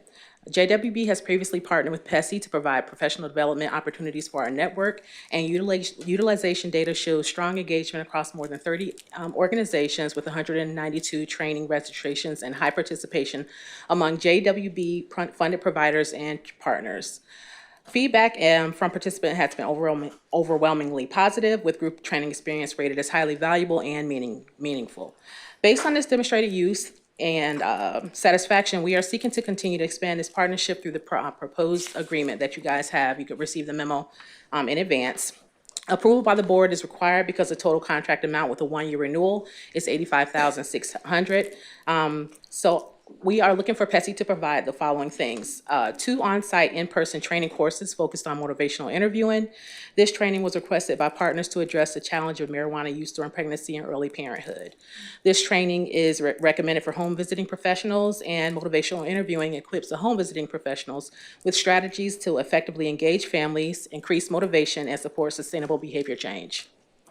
The second thing that they will be providing is one on-site keynote speaker and facilitated panel session at the out-of-school time conference. The OST conference provides professional development for JWB-funded agency staff working directly with children in the out-of-school time programs across Pinellas County. The speaker and panel session will focus on de-escalation strategies and proactive support for children exhibiting meltdowns and explosive behaviors. And lastly, what they will provide is access to 8 self-paced online training courses through PESI's online training portal, where an unlimited number of Pinellas County youth and family serving professionals can earn up to 30.5 CEUs. This service agreement will be effective from July 9th, 2026 through July 8th, 2027, with an option to renew for one additional one-year term upon mutual written agreement. We recommend approval of this PESI Training Services Agreement to continue supporting workforce development for professionals serving children and youth across Pinellas County. This agreement strengthens organizational capacity, enhances program quality, and reflects JWB's commitment to professional excellence and positive outcomes for children and families. So, does anyone have any questions? Yeah, go ahead, Ms. Malo. Oh, thank you. I was looking at it, and it's a pretty expensive proposal when we're talking about a $10,000 fee for a one-time key conference note. And then and I'm not real great with math, but I was totaling it up. The total is a $42,800, it looks like, per year, and then it's laid out what the cost of. So the 2 on-site trainings are $8,900. The conference speaker is $10,000, and then the access is $15,000 for the online portal. That leaves a balance there. I did do the math, about $7,900, and I guess that's for travel expenses. I'm not sure what the $7,900 goes to. And I did just a cursory look to see if there were free trainings that were similar or like that. And I did find some free trainings online. And I mean, we have a fairly large community. I just wonder if the option to have one of, one of the things that the public defender does when we're hosting a conference here is we use internal expertise to train other people. And so I just wonder if we have talked about or explored a less expensive route, you know, when we're getting to almost $89,000 for training, if we have experts internally that could do that one-time presentation. It looked like there were about 300 members expected for that. It seems like a very expensive proposition. I just wonder what we've explored for free online training or utilizing. We have some amazing people within the Pinellas County that have expertise in this area, that have been published, that have given presentations before, and just wonder what else we have explored. Well, I will say that we have been utilizing this company since 2021. The workforce development team is the one who found PESI, and they were brought in at that time. Also, we have currently a contract with them where, like I said, 192 participants have been earning CEUs that these professionals need to be better. So we think that it's a good value. We think that they're offering a large thing, and I mean, a large amount of things for our professionals in Pinellas County. So they're able to use these skills and opportunities to be better serving our children and youth in the county. I am not aware of any that are able to give free trainings to get the CEUs, 30 CEUs for our professionals in this county, and I think that's why we aren't choosing to go with them. They do. PESI does offer some free CA on their own website. They have some free ones on there. And these, and like we mentioned, PESI's a good organization. I'm not discounting the value of that education. I just wonder what we've explored as an alternative to try not to spend that kind of money on training. Yeah. So I can't give you a detailed list at this moment, but we can get back with you on that. But I definitely, like I said, we've been using them. The community loves them. This also was part of the procurement of this agreement is in accordance with the JWB policy. So with speakers and trainers, so we didn't have to go through that. But I mean, we can definitely look into that more. I don't know if anybody else wants to add anything to it, but we've utilized them, and they've been requesting the use of them. Thank you, Marlena. Good afternoon, Becky Albert. I'm the Director of Strategic Initiatives, and I just want to circle back to what you mentioned about the calculation that you did. So the difference, the reason why we had to bring it forward is because if we do move forward with the trainings, it would exceed the $50,000 that we would spend in a single fiscal year. We have already engaged PESI for motivational interviewing trainings as well as the portal.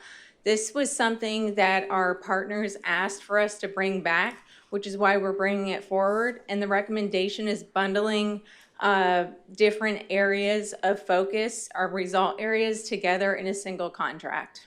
Yeah, and so I would be inclined, you know, I think we're kind of into it, and the trainings are supposed to be started, and I understand that the licensed professionals have to have their CEUs, and that's a benefit to them to being employed in doing that. But I would be inclined to do it for 1 year, but I would really like to see us make some efforts on whether we could do that training internally or whether there's a more cost-effective way, because it just seems like a very high cost for what you're getting. I mean, $10,000 for a speaker is a lot. Understood.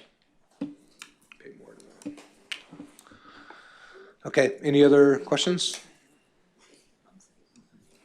We have a motion to accept. Should we table the vote till they do the research, or are we needing to vote on this item today?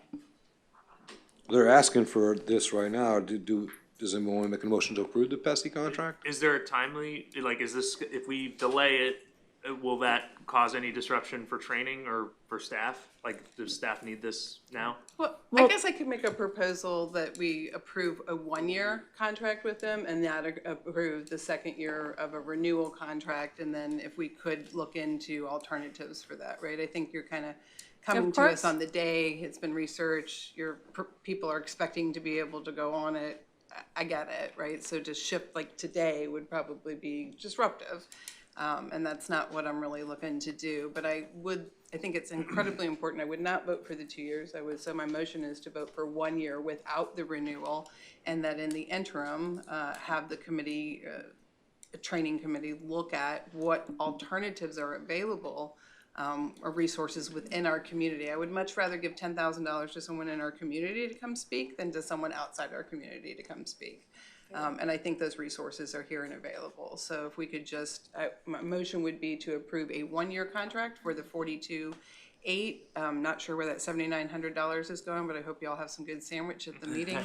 And there's travel expenses that are covered for the company too under PESI, and it's a standard contract from PESI, and PESI's very reputable. I'm familiar with them, but I would not move to have the second renewal contract. So your motion is to approve 1-year Yes, sir. contract? Okay, do we have a second? Second. All right, But any I other did- discussion? Chief, I Yes. just want to make sure that everyone understands the $7,900 is what we have already paid the organization to provide a motivational interviewing training. So that's the difference. We already paid them to provide that training. So by adding these additional trainings, 2 in person, a speaker, Well, and that's not really what the and the contract portal. says. The contracts, if you go down in the contract. Thank you. I think I can clarify that. There's two, the on-site training, that's 2 for $8,900 a piece. So that's where the 89, 10, Got it. and I think that They're gets our per number. session, so it's. Yes, correct. It's $8,900 for the one training session, $8,900 for the second training session, and then $10,000 for the keynote speaker, and then $15,000 for the portal. Got it, thank you. That gets our total, I think. Yep, I was $1,000 off. It's okay. That's why I went to law That's what school. happens when I do math. Good, thank you. Thank you. All right, so we have a motion, Yeah, motion. yeah, for 1 year, second, Mr. Unks, any discussion? Seeing none, I will just say that 10,000 for a speaker is not unheard of. Both the conferences I attend, speakers are 10,000 or more, some are 15 or 20,000. Depends on what you want from a motivational speaker, so you can get some for 5, you can get some for 10. I can be pretty motivational for 75. Yeah, depends on what you want. Depends on what you want. You know, I mean, if you look at if you go to the speakers conference website and look at what speakers cost, you can find speakers on there. You'll see they range anywhere from $5,000 up. So, really depends on what you're looking for. And how you want to spend your money. Rent how you want to spend your money. Correct. Any other discussion? Seeing none, all in favor, aye. Aye. Any opposed? Motion carries. All right. Moving on to C, approval for the renewal of the Gonzalez Solutions Business Agreement. April? Good morning, members of the board. My name is April Puccio. I'm our Strategic Communications Director, and I do have some props today, but we'll keep this short for you. We're here today to request approval for the renewal of the Gonzalez Solutions for Business Agreement, and this will be exercising the 3rd renewal option. We're asking for 1 year, which is effective June 1st of 26 through May 31st next year. This is a competitively procured and competitively priced cooperative purchasing agreement, and it was approved by the board in 2023 with a total of 5 1-year renewal options. The contract allows staff to purchase a variety of educational items and resource tools, and we do this, they provide us a minimum 10% discount. We also get most favored, and if you're familiar with end-column pricing, we get better than end-column pricing. There's a custom e-store, waived warehousing fees, and more. So the purchases are made through multiple JWB units and from our budgets that have already been approved by this board during the annual budget approval process. And they support over a dozen initiatives, collectives, campaigns, and activities and events. So the items purchased educate parents and caregivers. They support the healthy development, safety, and wellness of our children. And you have seen these before, our welcome baby bags, right? They go out to about 6,000 birthing families. And their sole purpose is to make sure children are able to celebrate their first birthdays. That parents are informed and caregivers as well about the ABCs of safe sleep. And also we have items like our This Side Up onesie, which reminds us that back is best, but everything in the bag supports safe sleep and making sure the babies reach their first birthday. We have our gratitude journals and our resource guides. And what I will tell you about these very popular items, but really what is most important, in my opinion, is the resource guide in the back. And we have information back here such as the county's Care About Me and the 988 Suicide Lifeline. When we know 1 in 4 youth have thought about suicide or have a plan, these are life-saving items. We also have our notebooks that have the same information and the Parent Protect to keep kids safe online. So as you can see, every item that we purchase really has an educational or resource value. And our Turbo Babies pit crew bags. 10,000 or more were given out last year to families. And in the bags, they build babies' brains. They keep babies on track from birth to 3. But the activity card sets. So if you're familiar with some others like Curious Baby, these go for about $40 online.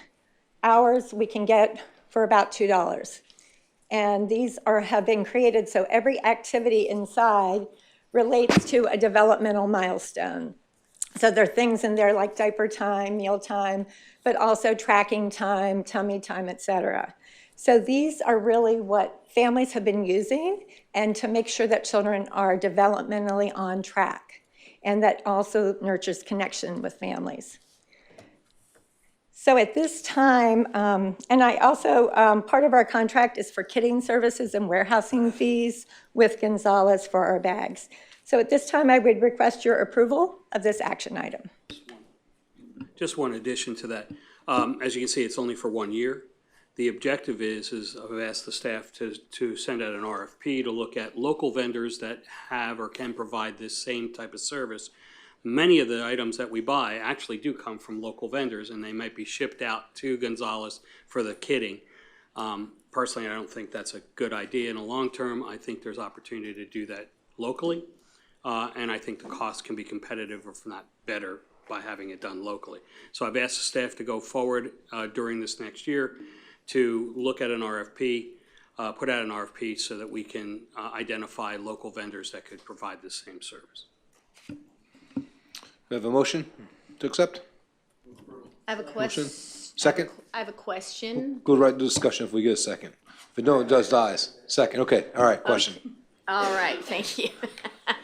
My main concern with looking at this particular item is that the marketing materials giveaway information line is almost as much as $200,000, almost as much as the rest of the things that were in the contract. So I have concerns about that because this isn't something that's providing actual services to children. It's educational, it's informative, it's helpful, it's nice to have giveaways and things like that. But that's a lot of money for something that's not, boots on the ground, services. So I just wanted to raise that with the board before we vote. And in all due respect, Ms. Chia, these items are resource educational items, and they support and lift up the work of all of our providers. I don't think I see a provider out here who doesn't benefit and use these. Our home visiting programs use this as a tool when they go in and work with families and educate families. So they are a lot more than, a marketing item or a promotional item. They really are resource tools. So these are going into, you're giving them to the providers to use. Absolutely. Okay, I did not. And when we understand started that part. $200,000, when we first kicked off, we only started with turbo babies.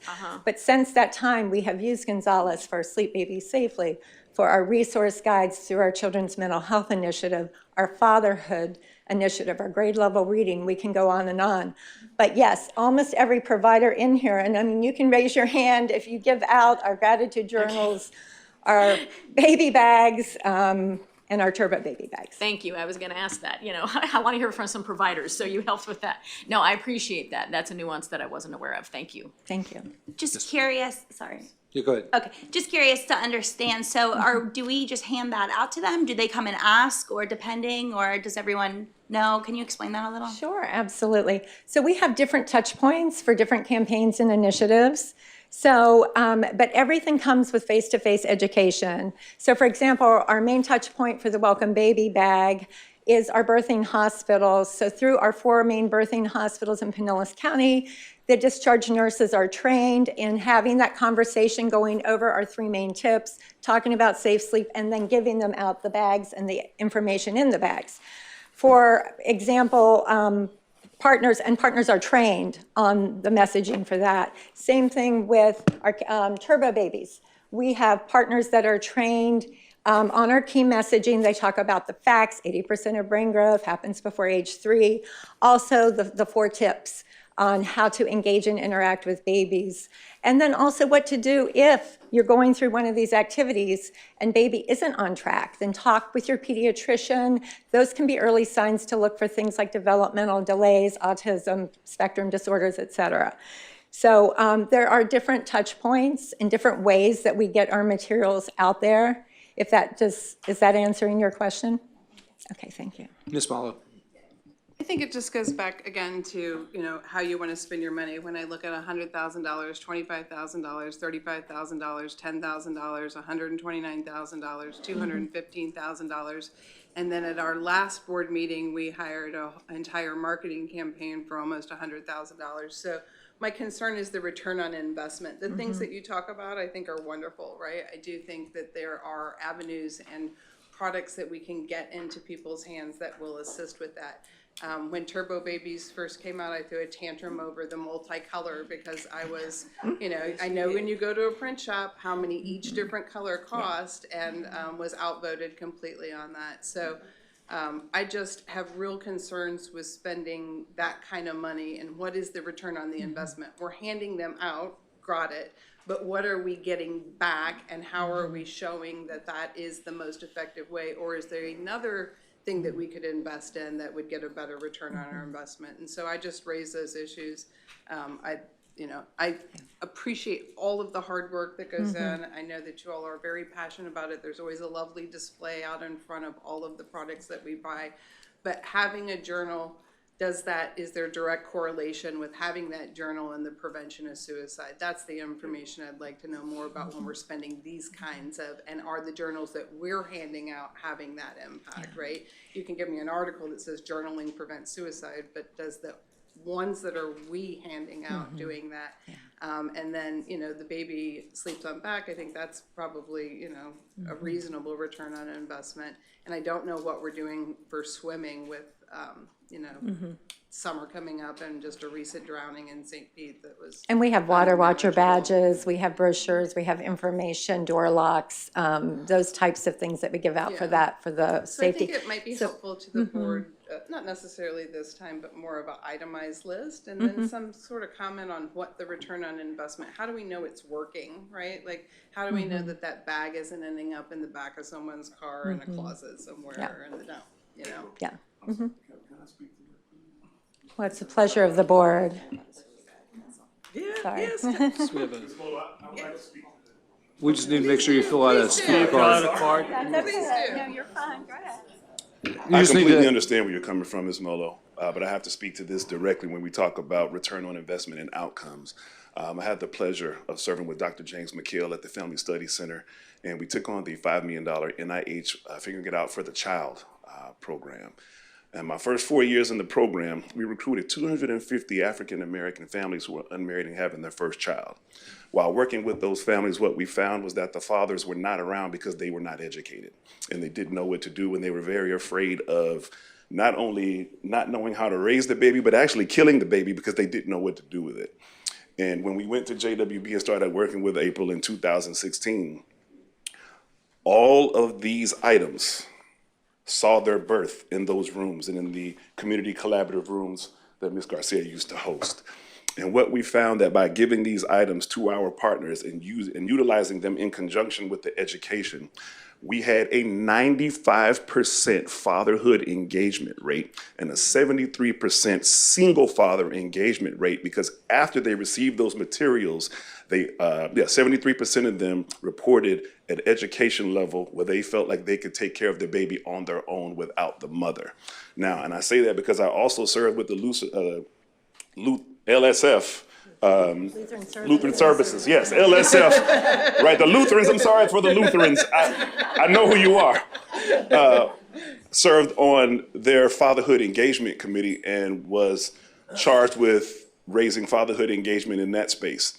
And they had a very similar conversation about not wanting to spend money because they didn't see the outcomes. So I spent 4 years running that committee, and I can tell you there are stark differences between the people who say that the outcomes don't always have to be visible, but you do have to talk to the people. And a lot of times we don't talk to the people and have them present in these meetings so that they can discuss the tremendous impact that they've had. So if you were to ask me, would $100,000 be worth getting 250 African American fathers educated and involved in their children's lives? Exactly, exactly. People have spent far more money and gotten far less for it. So I just wanted to speak to that from that very specific instance. I know for a fact that these things, and my daughter who is now 15, we tested some of those things out on her. I had a This End Up onesie from my daughter Zuri, okay? And I can say that now that she's 15, the relationship that she and I have, a lot of it is because of the education I received when she was a baby. And I'm a college graduate with fancy degrees, but I did not know how to make a baby survive because I had never had that experience. And it's because of these programs and these specific physical items that we were taught how to use that helped us to become better fathers. I just want to thank you. Thank you. Can we ask to make sure you fill out a speaker card for us?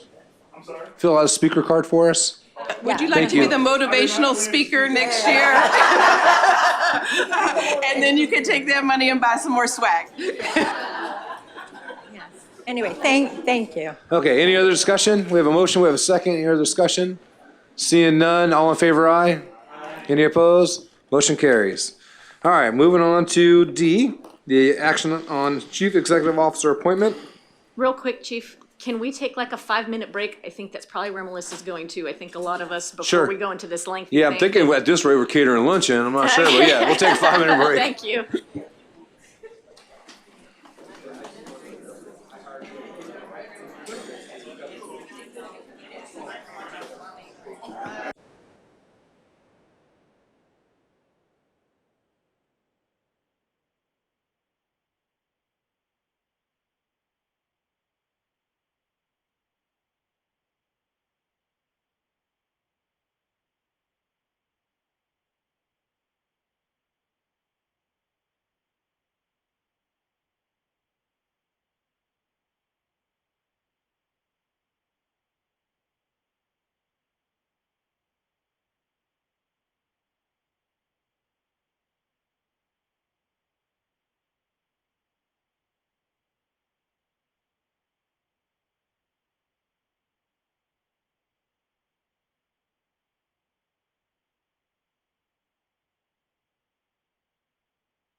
Just wait, I don't know who she is.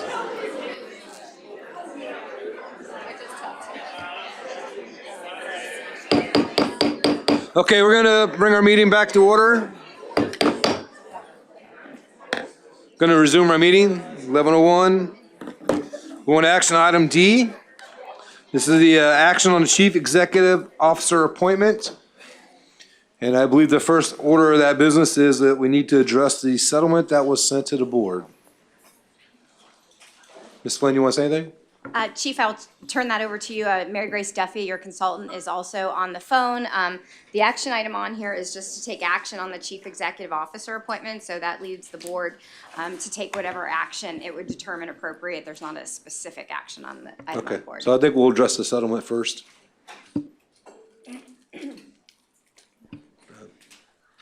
Shane, you want to? Or 3 minutes, like normal?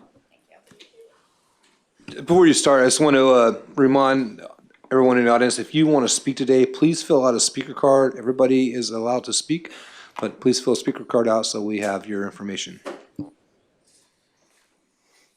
Good morning. Good morning. First and foremost, I'm going to reiterate something that I said last time, and that's, before even talking about the settlement proposal, is the fact that Michael's here trying to protect himself last. His first objective has always been to protect JWB, its staff, and the families that they serve. That's why he sat up there like a trooper and been attacked left and right and didn't run in and file a lawsuit already. He sent me in here initially to try to get the board just to take corrective action. And none of that happened. And so now we're back with a settlement proposal that has some components of it that I think, people have raised questions about, and I understand that. But that's not his doing. If things had gone the right way at the last meeting that we were at, none of those terms would be on the table. We'd be done. So I hate to say I told you so, but I told you so. And it's just going to get worse, as we've seen today, because a lot more has come out now that make these claims a heck of a lot more compelling. There's two parts. There's a leaked notice that ended up being published in an article on February 26th of 2026. February 24th of 2026 is the day Mike sent out his notice saying, hey, we're going to seek these reimbursements now. And oh, by the way, the CEO has, as Ms. Brock said, control over when people have to pay, whether they have to pay. So it seems as if who becomes the CEO of this organization just became a heck of a lot more important, at least to the tune of $250,000 to one provider who happened to be communicating with a board member, who happened to send another document about the same subject matter as the leaked notice to the same reporter who published that story. Maybe those are coincidences. I don't think they are. And I've proven cases on a hell of a lot less. The second component of it is the statements that were made at the February 20 meeting, the special meeting, about Mr. McCurrick's past work experience. What we now know is that the same provider that was emailing a board member and texting a board member around the same time as the leaked notice to the Tampa Bay Times, we now know that they were texting during that meeting about the subject matter of one of the defamatory statements. That's insane. That's insane. And I know, it's been painted as asking legitimate questions about legitimate issues in his background. Let me tell you why, and there's a very simple reason why that's just not the case.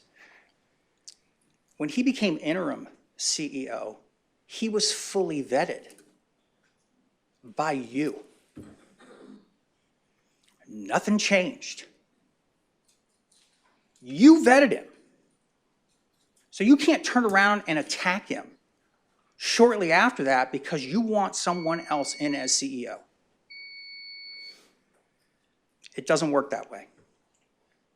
Now, if anybody has any questions about this proposal, there's monetary and non-monetary aspects of it. I'll tell you right now, I understand concerns over this gentleman getting compensation. I get it.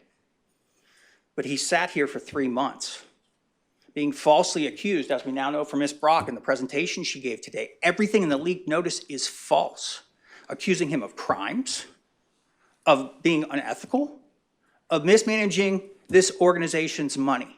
And for 3 months, he sat there and did what he was supposed to do and didn't say a thing about it because that's what you all asked him to do. That's harm. It's significant harm because this is a big deal and a lot of people know about it. A lot of people. In my demand letter to Ms. Chia, I listed jury verdicts in there for those type of statements. With that wide of a publication, juries come back with verdicts for millions of dollars. Millions. His initial demand is 50 grand for compensation to him. And it's an initial demand. It's not like we've talked to you yet about a number or even compensation. And in fact, if that's not covered by an insurance, he's not going to ask for it. Because he's not going to take money out of the pocket of this organization when it can be used to do all of the other things that we've seen here today. And you all know that about him. That's why he's interim CEO in the first place. I begged you the last time we were here to not let this happen. I think your time's up. Understood. Well, I think you continue speaking because we need to talk about the settlement. Well, I would just say so that that- we all are informed, unless everybody's read it from front to back perfectly clear, we need to have a discussion on how we're gonna handle that. I would like to get some guidance from Attorney Flynn on, I don't believe that it is, I don't believe it's our role as individual board members to negotiate a settlement agreement on the dais. I do think we can provide our thoughts and where we are and what we might be able to support. But it's not gonna work if I say I would support this and someone says I don't support that. I mean, that's not how you do a settlement agreement. So I don't know, Attorney Flynn, what do you think? And Shane, I'm not trying to cut you off. No, I think I get 3 minutes. The only Yeah, other it's thing been I like want to 7. say that I think I have to say this though, is we brought it up last time and I don't want to waive it. There are people here with voting conflicts. And it could invalidate everything that has been done and that you might do today. Those conflicts haven't been disclosed. And in the case of appointed board members, under 112-31434, appointed board members have an even broader responsibility. They can't even participate. They can't even try to influence the outcome, let alone vote. And so I think that needs to be considered because it could be a significant problem with the vote that happened on the 6th and anything that happens today. Thank you. Thank you. Should we hear from Mr. LaRoe? Yes. Yeah. Yes, Yes, please. And should we give them the equal? Yeah, absolutely. So it's- Yeah. It would be 5+ minutes. All right, members of the board, thank you for the privilege. It troubles me that in the important responsibilities that this board has, that you'd be put into a position where in trying to choose a CEO, you have to deal with the threat of litigation. And quite honestly, I have worked with Ms. Chia and reviewed everything that she did. I reviewed the letters that Mr. Vogt sent. Copies went to the board, I think it was on March 23rd. I looked at all of the quotes from the hearing on February 20th, and quite honestly, none of those rise to the level of defamation. What was lacking from the letters that were sent, both to Ms. Chia and to this board, was the fact that defamation is quite complex. It's certainly something that involves someone's exercise of the First Amendment. But in this situation, there's a lot of different levels that you have to be aware of, which if I can explain those to you, I think will remove this threat so that you can do your jobs and pick who you think would be the best CEO without fear of litigation.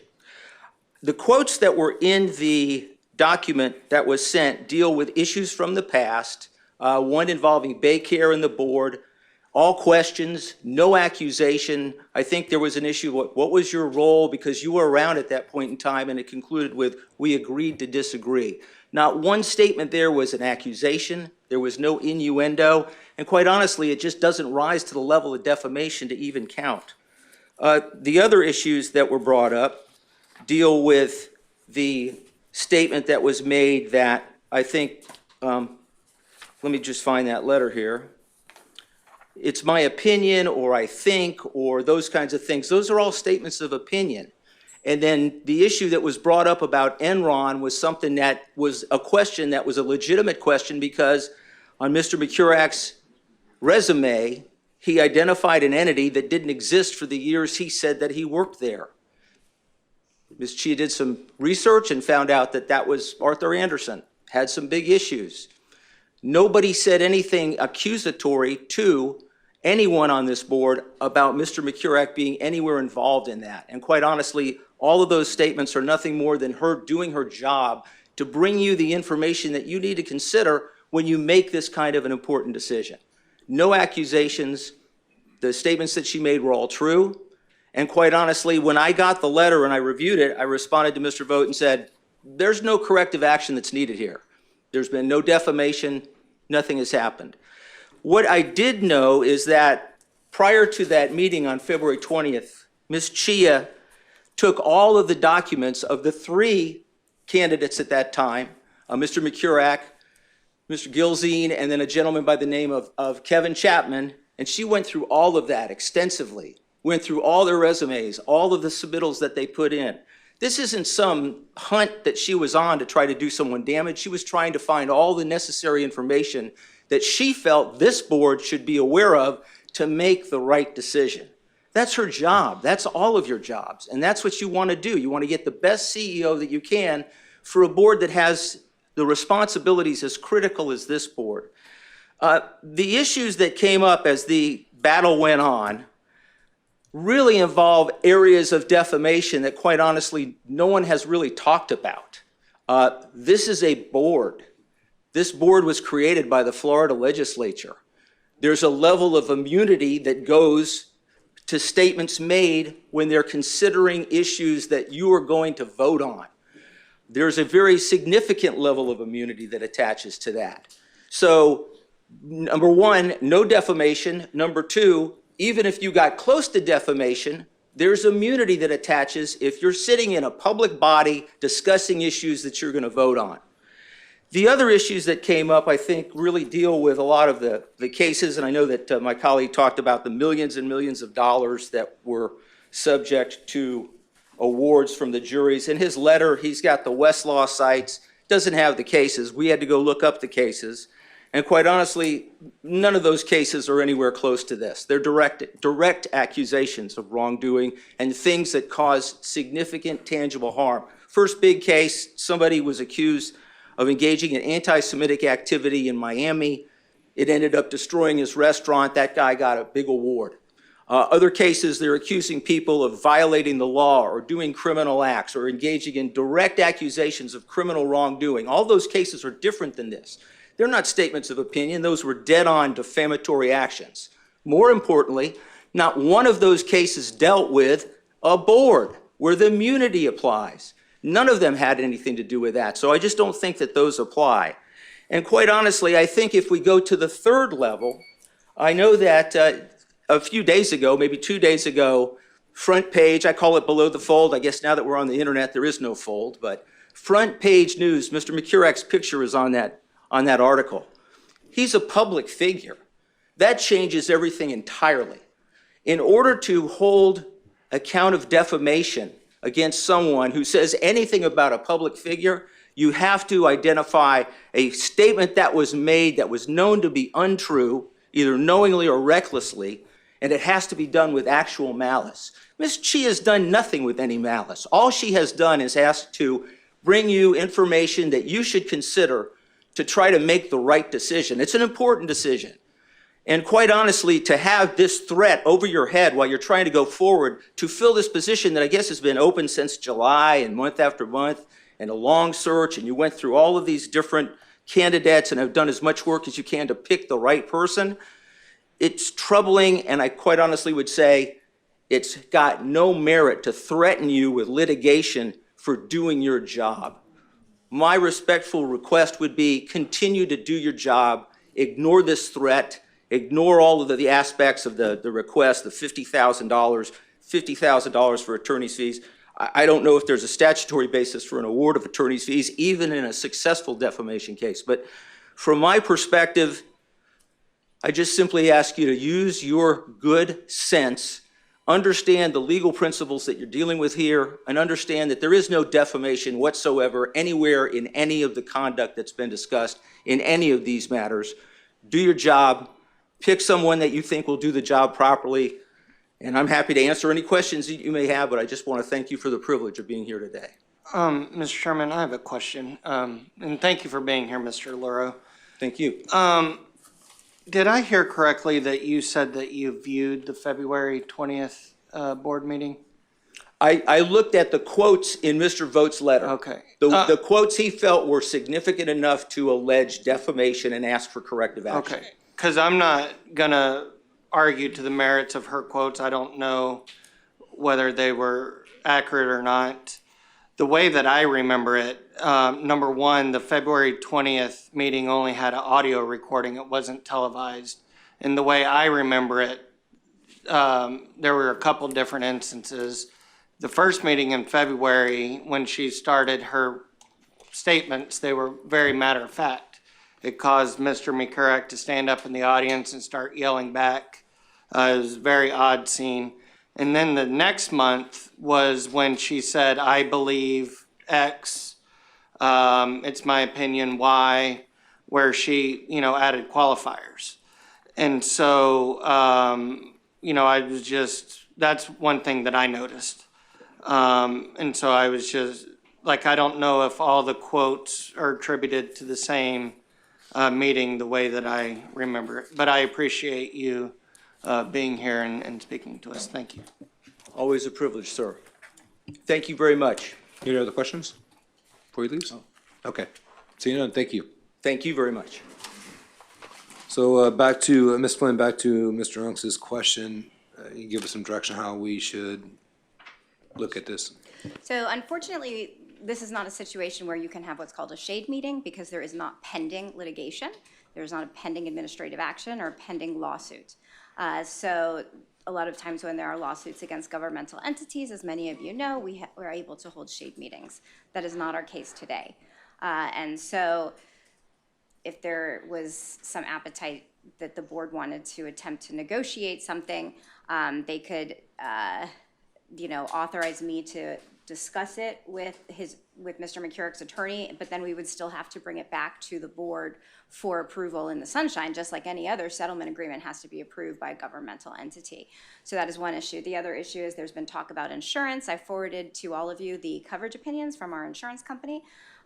Because it is a hypothetical, because it is not a lawsuit, it is just a letter. If you look at your insurance policy, claim is defined as a civil action or an administrative charge.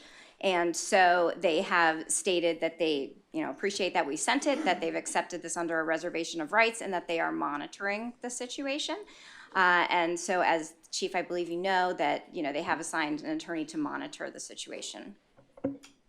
Attorney Flynn, can you just explain for those of us who, or those in the audience who may not know what a reservation of rights is and what that means in a layperson's perspective? Sure, it means that there may be coverage, there may not be. They've looked at it, could occur, they could deny coverage later, but right now they're saying, yeah, probably looks like it, but we reserve our rights to deny coverage based on what is actually contained in the lawsuit, because insurance policies only cover claims that are actually set forth in these, in any type of lawsuit as may be filed, and then they look at the policy to determine, is this something that matches up with the policy? And just to follow up, and the reason I'm asking is just to make sure everyone understands.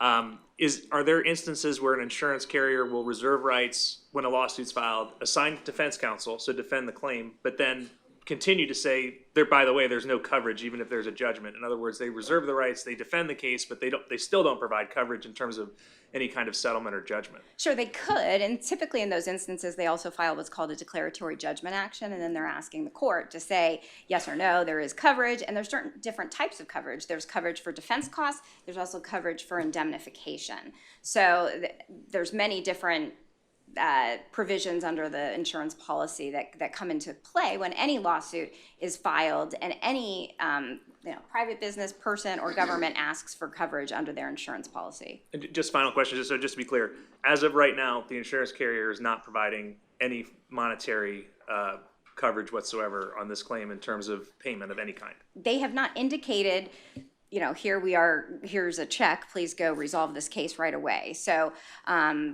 because we have not met and because there has been no direction that the board could give me until you all meet and take collective action, there's been nothing for me to, affirmatively ask the insurance company for. Okay. Further discussion on it?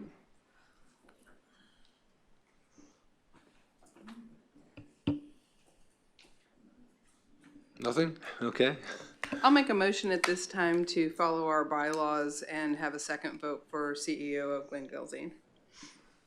Okay, we have a motion for a vote. Second. Second. Any discussion? Mr. Hendrick?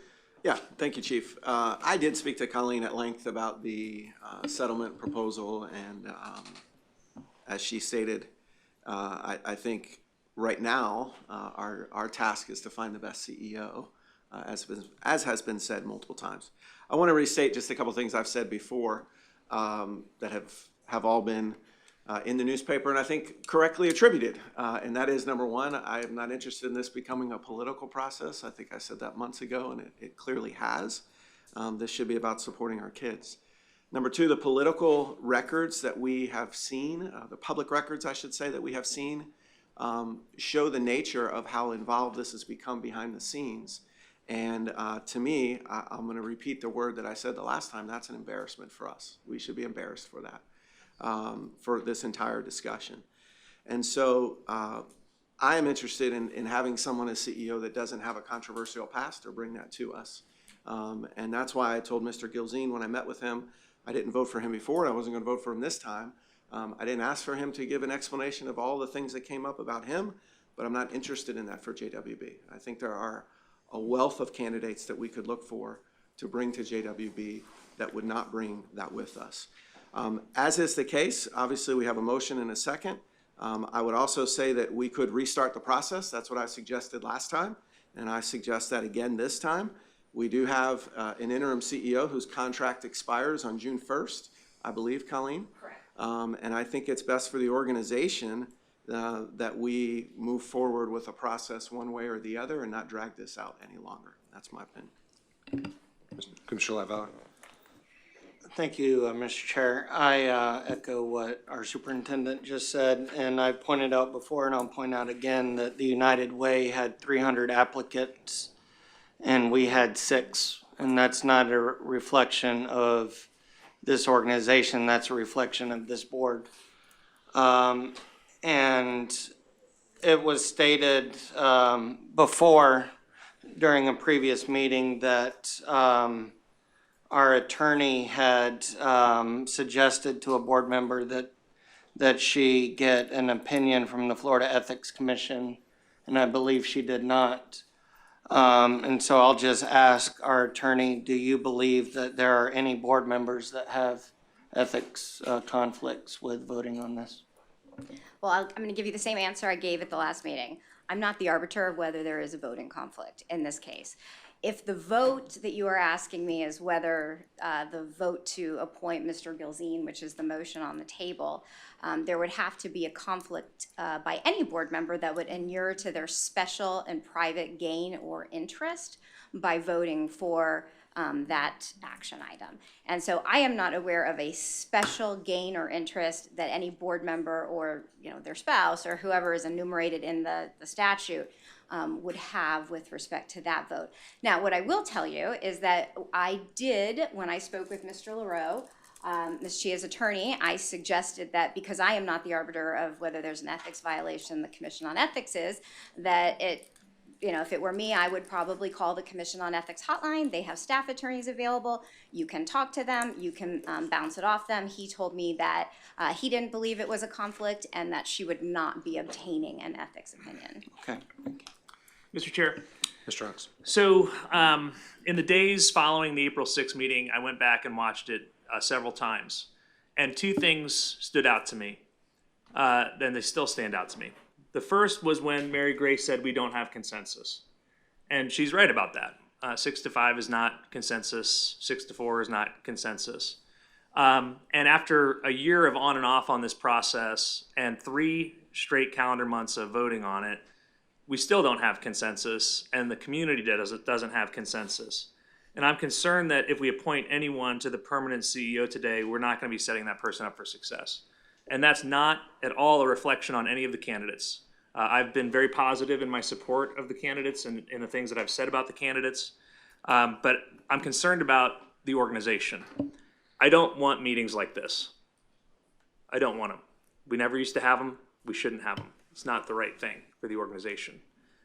In this position, despite my personal preferences, I have to put the best interests of JWB first. And in my mind, this process has led to a conclusion that is not in the best interest of JWB in terms of its short-term stability, long-term stability, and its health. And again, that is not a reflection on any of the candidates. It is absolutely not. It is a reflection on the process. And so lack of consensus is a big problem for me as we sit here, because I'm not thinking about what can we get done today. I'm trying to think about what are we going to get done next month? What's the meeting going to look like in August? What's the meeting going to look like in September? How is our staff going to function? How is our staff going to sleep at night? How am I going to sleep at night? What am I going to think of the first thing I wake up in the morning?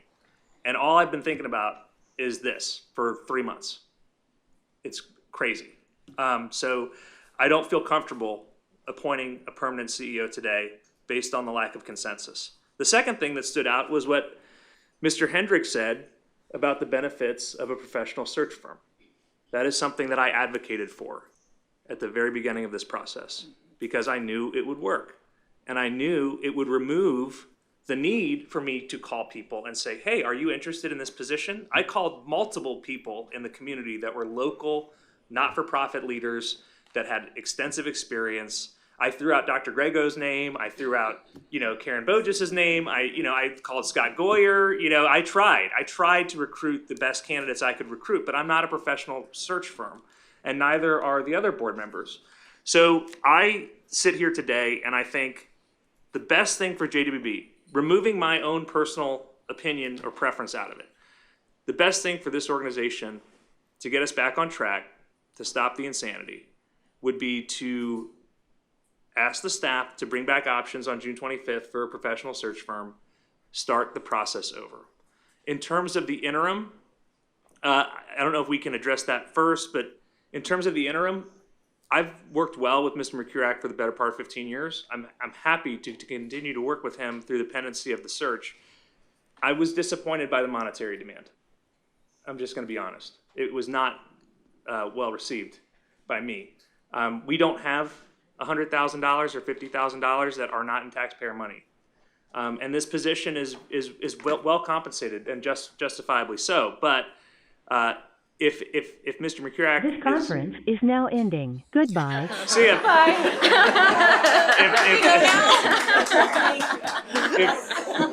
If Mr. Mercuriak is willing to continue to serve, and the board wants you to continue to serve, because again, I'm only one of 11. So if that is the direction, it's got to be a full and final, no more fighting from anybody. No more threats from anybody. And if we can reach that, where you stay for the pendency of the search, which I think would take about 8 months, so we're talking early 2027, without any monetary payment, I would be open to supporting that today. But I'm saying all this just so my fellow board members know where I'm at personally. So I would like, I had my light on. Okay, go ahead. Go ahead. Your light was very dim. Oh, Sorry. yeah, I guess it is. So I just wanted to address a couple of things. I want to talk about this premise that the process was flawed. So I think some people are accepting that premise, and I completely disagree with that. So as you all know, when Ms. McShay and I started, our very first meeting was to talk about a search process because Ms. Houghton had retired and was leaving in July. And so we were supposed to talk about the process that we were going to take as a board to hire a new CEO. And in that meeting,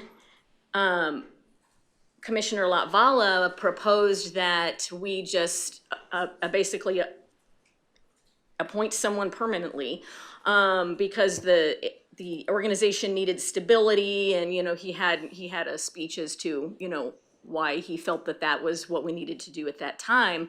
Mr. Onks said he wasn't really for putting in a permanent CEO without a transparent process, and that he was for an interim. So maybe we could talk about an interim while we do the CEO process. So that was started in May of last year. And we also had a CEO subcommittee that was formed. The CEO subcommittee, search committee, went on for about 4 or 5 months. Commissioner Latvala chaired it, a number of us were on it, and we were tasked with making recommendations to bring back to the full board about the CEO search process. So we did that. The search committee was dissolved in November, and we had recommendations that we had brought to the board at that time that included a full national search firm.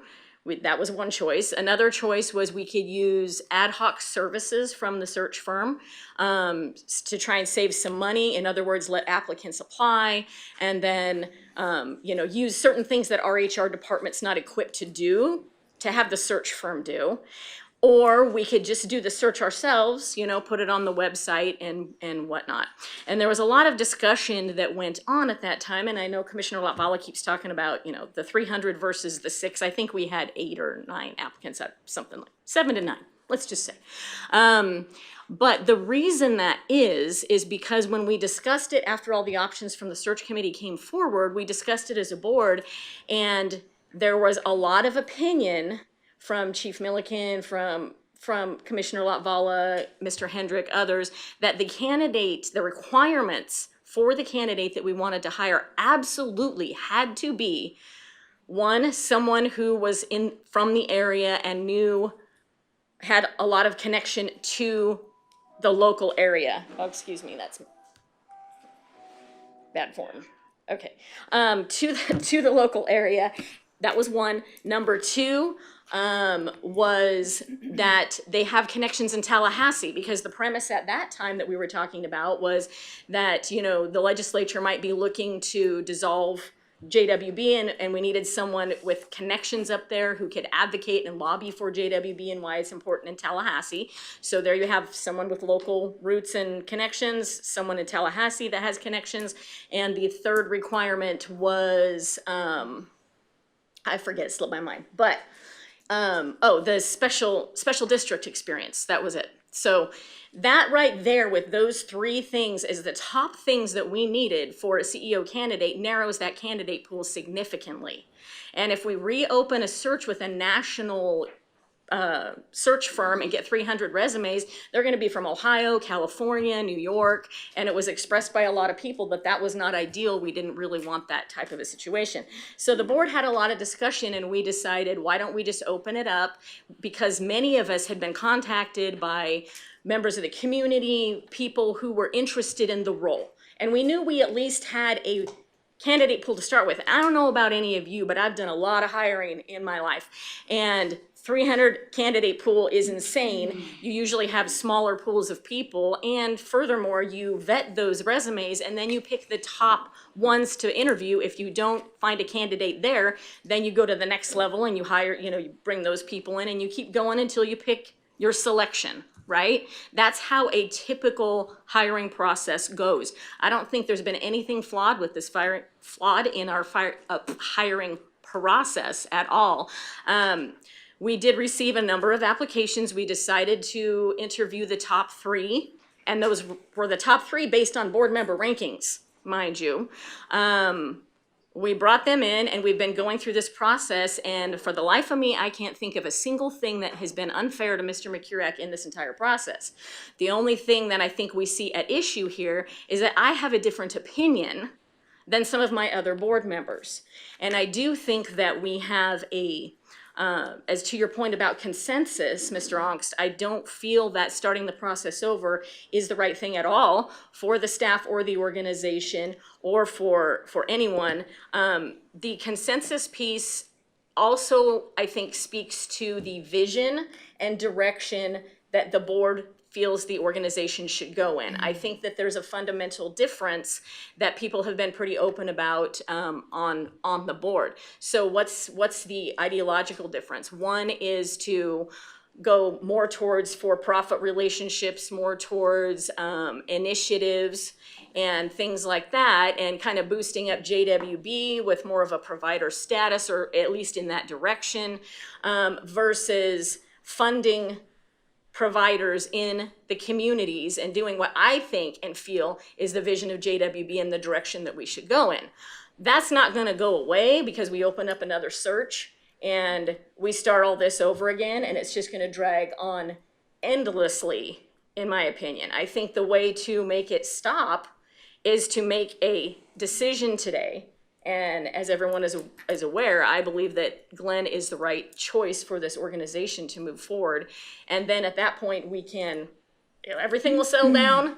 We can get to the work of what JWB should be doing. We could be building relationships. We could start, doing the things that we need to do. So that is my opinion. Commissioner LaValle. Thank you, Mr. Chair. So the reason why I mentioned a interim CEO. I'm sorry, his wife's been on since she was talking, so I didn't miss it. Melissa's was next. Oh. Yeah. Yeah, his wife's been on for a long time. If she wanted to go, she. I'll be quick, if you Yeah. don't mind. Thank you. I have my notes here. There's been a lot of press and with a lot of perceptions, whether right or wrong, or correct or incorrect.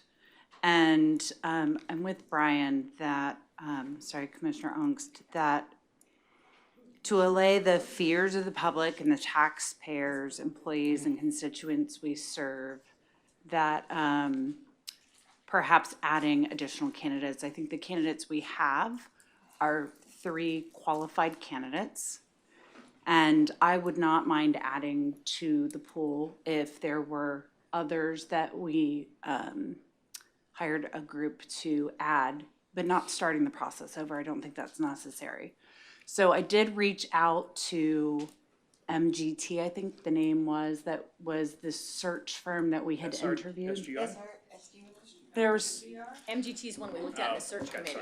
No, so the search committee had made a recommendation to hire a firm, and so that was the firm that they had recommended. So I'd called her and asked if there was, because they'd given us 3 price points and choices, and it was a full search or a limited scope and all of these things. So I just said, here's where we are. Informally, would you be able to create a special package to just add additional candidates using the process we've already created? And she assured me that they could. So I think that there might be a way to appease everyone here. And so I just wanted to put that out there. And I want the taxpayers to be assured that we are looking out for their best interest. Thank you. Commissioner LaValle.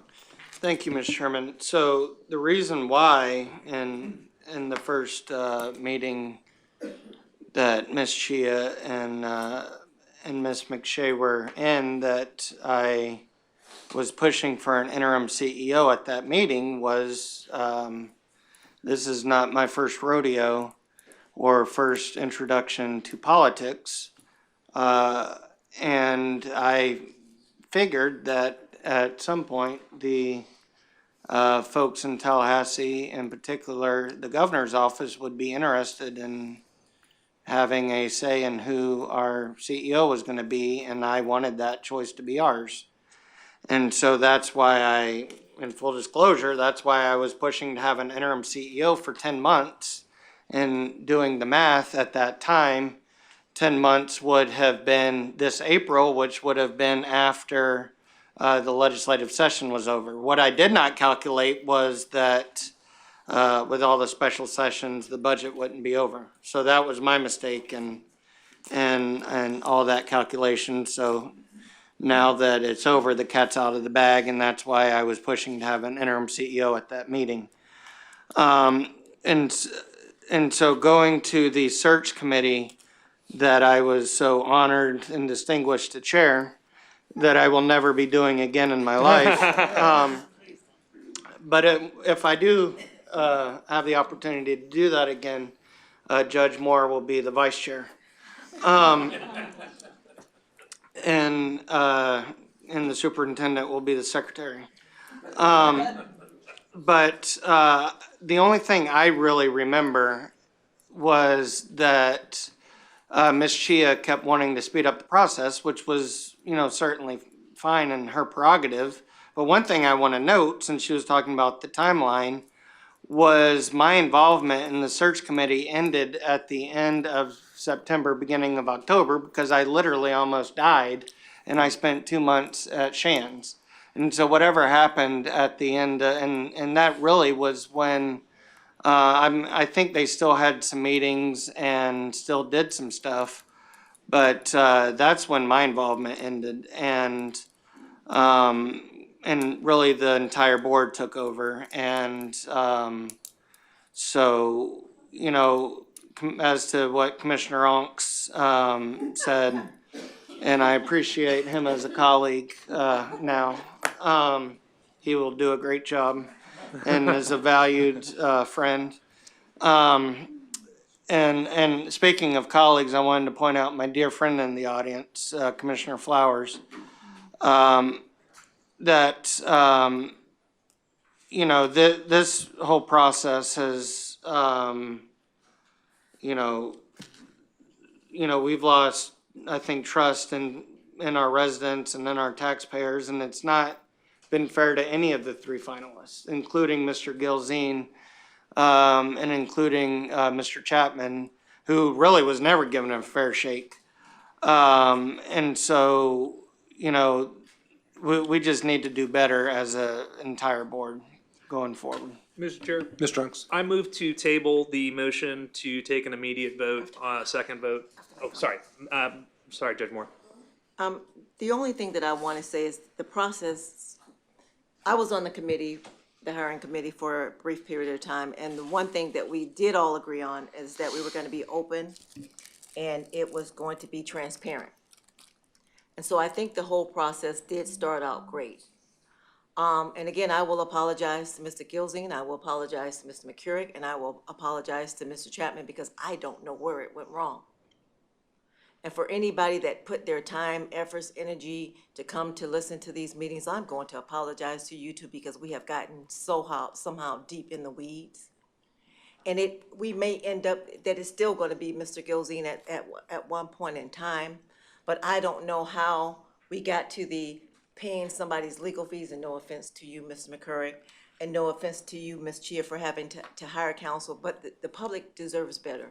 The staff here in this office deserves better. I don't know how they're still working here. Mm-hmm. I hate to look at my emails. Mm-hmm. I hate to get text messages, and I hate to get phone calls, because people have started calling me to talk about law, only to then try to put in, I really call you for this right here. This is who I want you to vote for. So I've invited everybody that wanted to text me to come speak, to come, just because I want to keep it honest. I want to keep it open. I'm even afraid to meet with, Mr. Gilzine wanted to meet and say, hey, what do you want? He asked all of the board members afterwards. I don't want to meet with anyone because I don't want to be accused of saying anything. And it's bad. It is bad. I've been on this board for over 10 years. And this is not what I signed up for. This is not, by any means, I have never been in any situation that's been so contentious as it has been for the last few months. And again, the public deserves better, the staff deserves better, the board deserves better, and these candidates deserve better. And that's all that I have to say. Ms. Mallow. It's kind of hard to follow Judge Moore on anything. But I do think that, so one of the things I just asked the board consider that if we make a decision today that it is not a lifetime time appointment.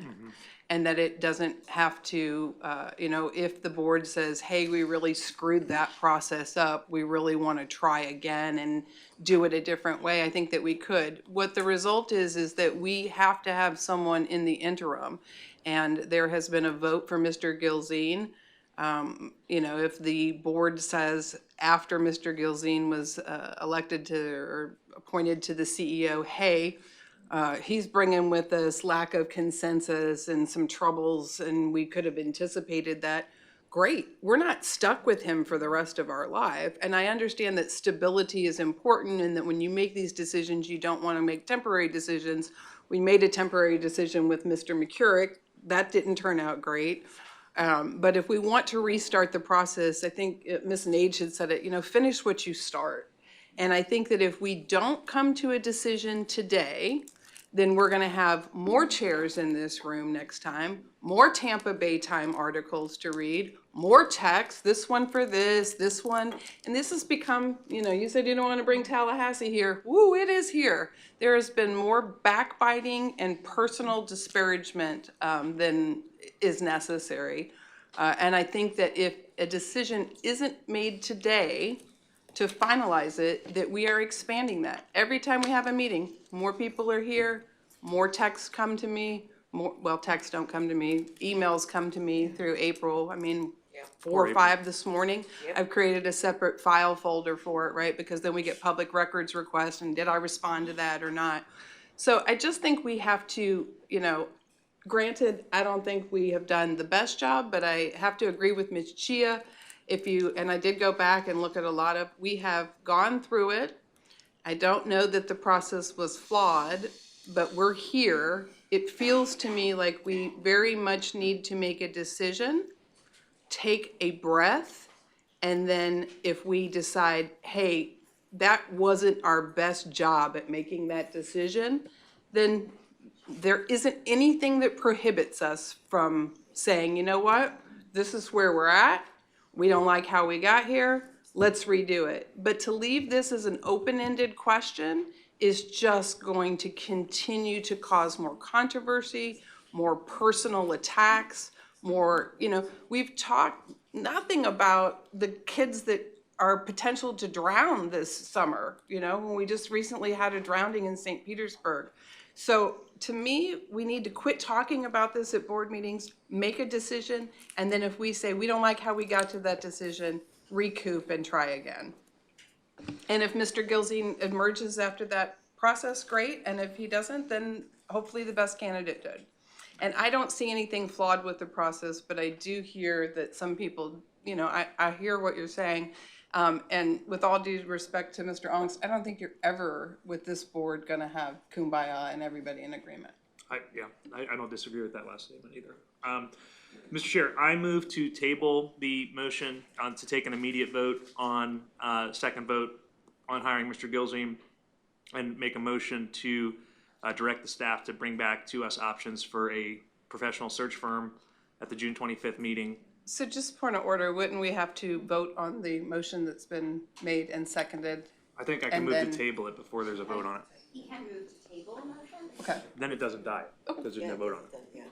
The only issue I would caution you on is that the board, sorry, your bylaws do say with respect to 2 votes, they have to be at consecutive meetings. So I would advise you at the end of this meeting to recess and then recess and re-adjourn rather than just adjourn this meeting if you are tabling the motion. We can always vote on the tabled motion today if my motion doesn't work. So Is it just tabling the order of it?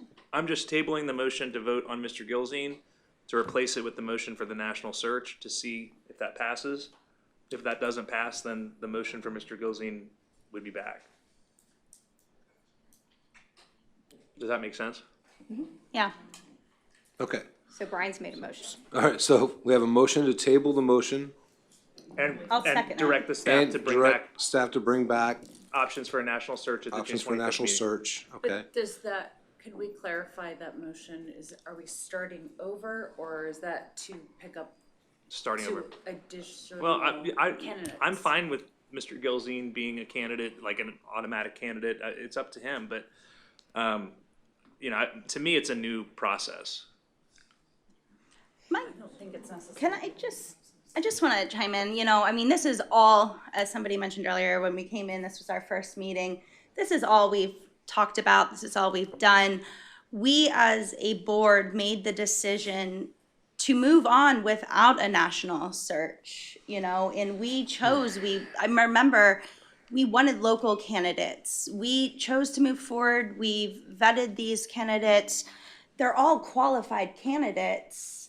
I just feel that where things went wrong, or what people think something went wrong, now we just want to restart the entire process. There's always going to be a little bit of political to this, right? Half of us are appointed, the others are elected. That's never going to not fully be involved in this. I just feel like, I joined this board because I had a passion for the children, the families, the success of all of this. I watched many board members before even joining. I saw, how well the board worked together. I joined, and it's just been, in my eyes, a little chaotic, the accusatory. I can't see prolonging this. I feel like we're still gonna be in the same place. We're keeping the same candidates involved in that just to add others. I don't know if that's gonna change my mind, to have additional people join. And I feel we're losing the main focus of why we all are here, because we've spent the last year, I think my first board meeting was May 12th of last year, where we are still a year and 2 weeks later talking about filling that role. And how do we do another 8 months of this without losing the focus and getting back to the stability that we owe, this organization, the employees, the providers, and then all of the families and children. And I don't know. I don't know that I support moving and getting a new organization nationally. And I just rather, I think it was Ms. Nage who said it, it was just brought up. We need to start what we finished. We haven't even finished that before we continue on what those next steps are. Okay, so political-wise, I will say, as long as I've been on this board, Tallahassee has never gotten involved with the search for CEO in this organization, ever. This is the first time, and I believe it's because of the candidates that were involved in it. So say this is always gonna be political, I don't believe that's a true case. That's never been the case in the past, ever. This is the first time that Tallahassee got themselves involved in what's going on here. So I don't think that's the case going forward. I am in favor, I agree with what was said, in favor of going for a new search and searching for a CEO. But right now, we do have a motion for the table, the current. Chief, Mary Grace has texted me and asked if she could be heard on this. We would Sure. need to call her because I was just gonna see if we have a second for the motion, and Okay. then go to discussion and ask the audience also if they want to speak as well. So we have a motion, make sure it's right, Brian, a motion to table the current motion for the vote of the CEO and to seek out a new search, start a brand new search, have staff seek out a brand new search process to get that moving forward. And to bring us back options on June 25th for a search firm. And bring back options on June 25th. Do we have a second for that? The number you dialed is not in service. Nobody? Please No check the second? number and dial again. Okay. I thought she seconded it. I thought I had heard a second from this corner of the room, so apparently we don't have a second. I thought Mr. Shea had seconded that. Say that again. Okay, so the motion is to table the vote to elect a permanent CEO today and to direct the staff to get the process started to create a new CEO search and bring back those results to us at the June 25th meeting. Is that correct? Yes. Okay.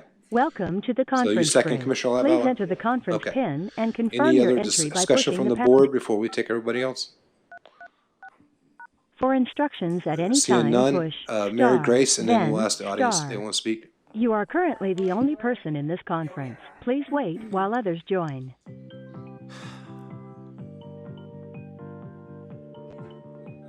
Assume she heard the motion that was on the table now. She did. I believe she can hear you on YouTube, but she cannot speak. Okay.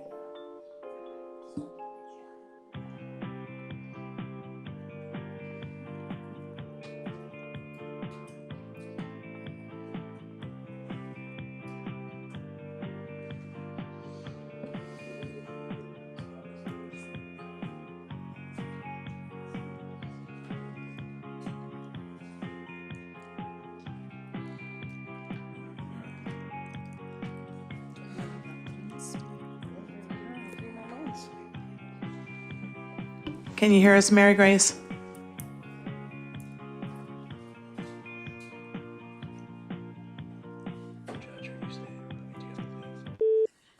No, I'm only hearing what's on the. Can you hear us, Mary Grace? You know, on the phone. We hear you. We can hear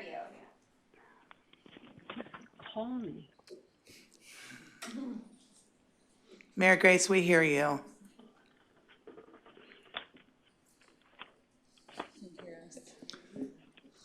Mary Grace, can you hear us?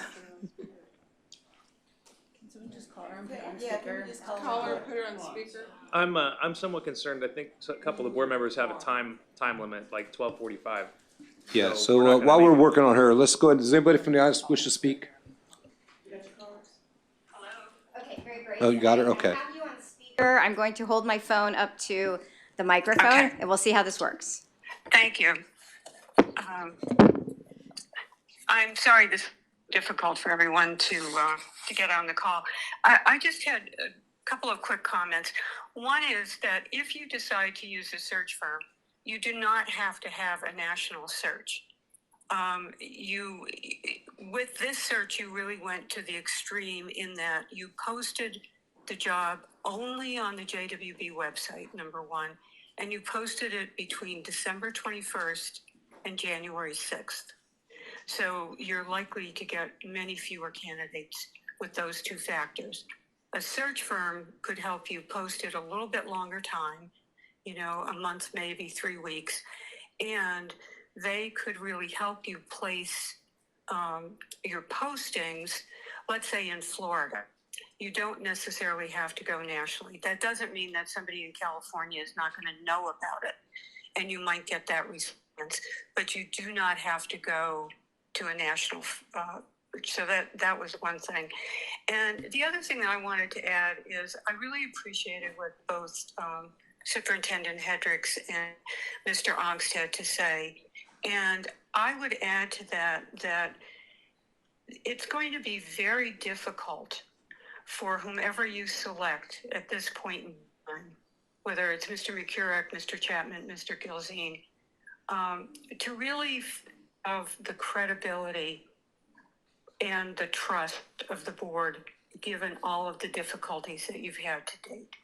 And I think that if you can pause and reinitiate the search, it doesn't mean that you have to go back to zero. You have a good job description, et cetera. I think that you might be able to keep your current candidates, get a few more, and have a situation in which you are more able to really think about what does JWB need at this point in time and reach some consensus about that. But my main point was this does not have to be a national search. It can be a regional one. Mr. Chair, I did and just the want to region can clarify. be I'm sorry, Mary Florida. Grace. Go ahead. Thank you. I did just want to clarify. My motion was for a professional search firm, so I didn't specify national. I kind of want to leave it up to staff to bring us back options. That's what I have in mind, and then we can have that discussion on June 25th. Okay. Copy. So we have a motion, we have a second. Does anyone from the audience wish to speak? Okay, I'm sorry. We do have cards on 5D. Let's see, Dr. Renege House. I can't read the. Oh my gosh, Renee Flowers. I'm so sorry. I couldn't read your handwriting. Commissioner Flowers, if you could just turn your mic on for us, Commissioner. Thank you. I have a new name, Dr. Rajesh. I'm going to use that as my alias. That's okay. It's fine. I print it really fancy. Good afternoon, everybody. We started out this morning, and now we're moving into the afternoon session. My name is Renee Flowers, and I'm coming to you today not as a Pinellas County Commissioner, but as someone who has worked and who has volunteered in the community for as long as she has lived. My relationship with JWB actually started when I purchased my home September 30th, 1993. I was invited to a neighborhood association meeting and went to that meeting, and my issue was that there was not a park for children to play in when I purchased my home that was close by. Mr. Louis Filial, who was the city council member at the time, stood up in that meeting and looked me in my face and said, "So what are you going to do about it?" So when this issue came up, I looked at Louis Philia through my mirror and I said, so Renee, what are you going to do about it? Had a whole lot more that I wanted to say. I sent a letter to each one of you. I hope you received it. And I hope you took that letter and read it in the vein in which it was intended. And I've also made a comment on yesterday, which was, initially my comment was, start this process over. I understand that it may be a bit of an inconvenience, but I will tell you that, quite frankly, Chief said what is the kind of silent part. Tallahassee has never put its finger or foot on the pedal when it came to Beth Houghton, when it came to Mr. Mills, when it came to Marcy Biddleman. They never got involved in this process. So you are here actually because they got involved in the process. They made calls or communications, however they did. And yes, let's be honest, there was a push to get individuals to support a particular candidate. There will be an election in November, so we don't know who the governor will be. We don't know what relationships will be like. So for that to be a caveat or that to be a primary function or decision as to why you're selecting a person, I think is moot. You build relationships, and I've been able to do that over the 25 plus years that I've been elected. And I think each one of you around this table have that same opportunity. I believe you should start the process over. I believe you should use a firm, much like we did when we merged Career Source, Pinellas, and Hillsborough County. We got several recommendations. We selected the best candidate. That person's doing a wonderful job.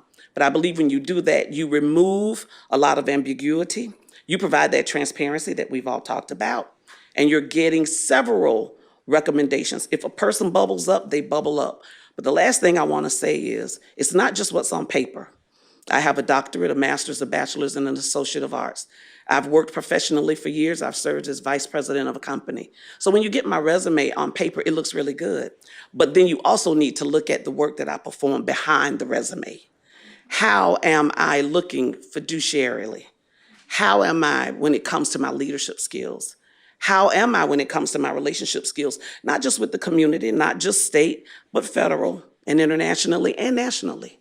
But more importantly, what is going to be my relationship with my board of directors? Do I respect them?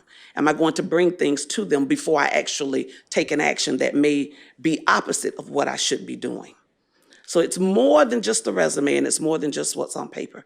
It's what's behind the paper. I thank you for your time. I do not envy you for where you are right now, but I strongly encourage you, start the process over so that those who are serving in the community, those who are working under JWB grants, those who volunteer with JWB know exactly what they're getting. And that is a person who's not been thrust upon them, but someone who they know they can work with. Thank you. Thank you, Commissioner Flowers.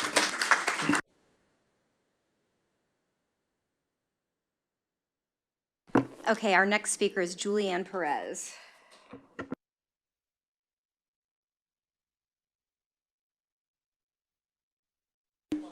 Good afternoon.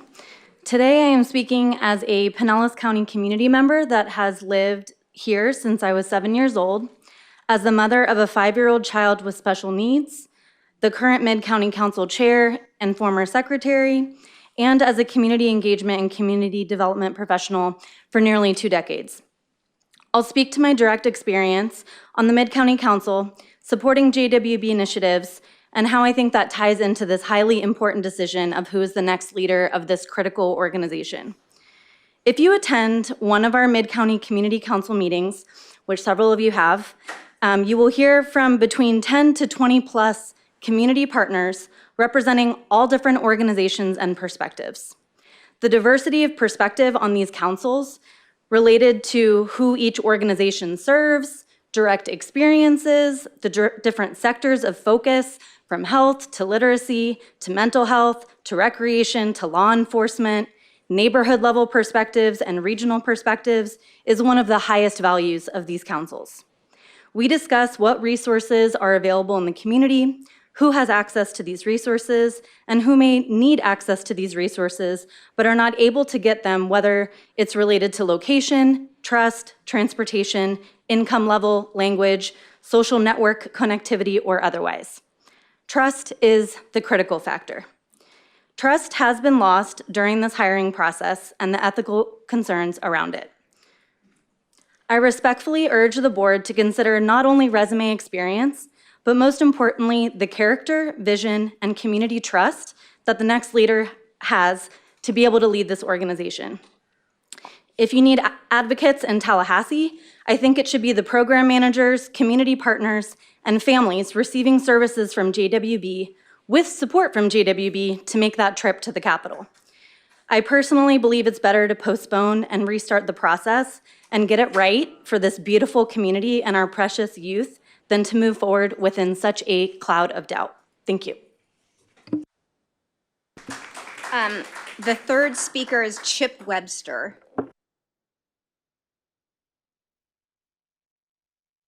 Chief, may I make a brief Yes. comment?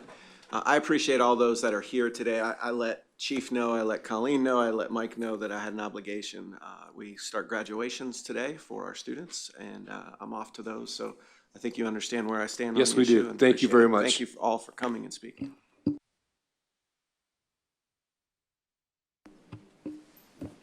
Ready? All right. My name is Chip Webster. I'm a taxpayer and longtime resident of Pinellas County. I'm here because I've been watching the CEO hiring process, and it's been quite disturbing. Kicking the can down the road has never been a good strategy, period. The local newspaper has been printing stories about Glenn Gilzine that, as usual with the press, are only telling one side. If Glenn was guilty of the accusations, I wouldn't be here supporting him, and you wouldn't have had him here as a finalist for this process. When I was treasurer of the Urban League in Central Florida, I watched Glenn Gilzine turn it around from a losing operation to a very successful operation supporting the community. In fact, the National Urban League recognized him as the turnaround CEO of the year.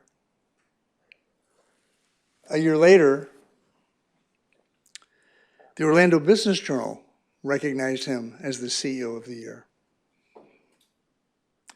Mr. McCurrick's threatened lawsuit says a lot about him to begin with. But more importantly, it leads to misappropriations of public funds. The cost of a lawsuit to this board and to the organization could be significant. Starting from scratch will divert even more funds from the children, paying another firm, not necessary. And the proposed 1 year is just going to add to his retirement, which would cost us more money and would take money away from children. I urge you to vote today for Mr. Gilzine, who has a proven track record of taking organizations to the next level. Thank you.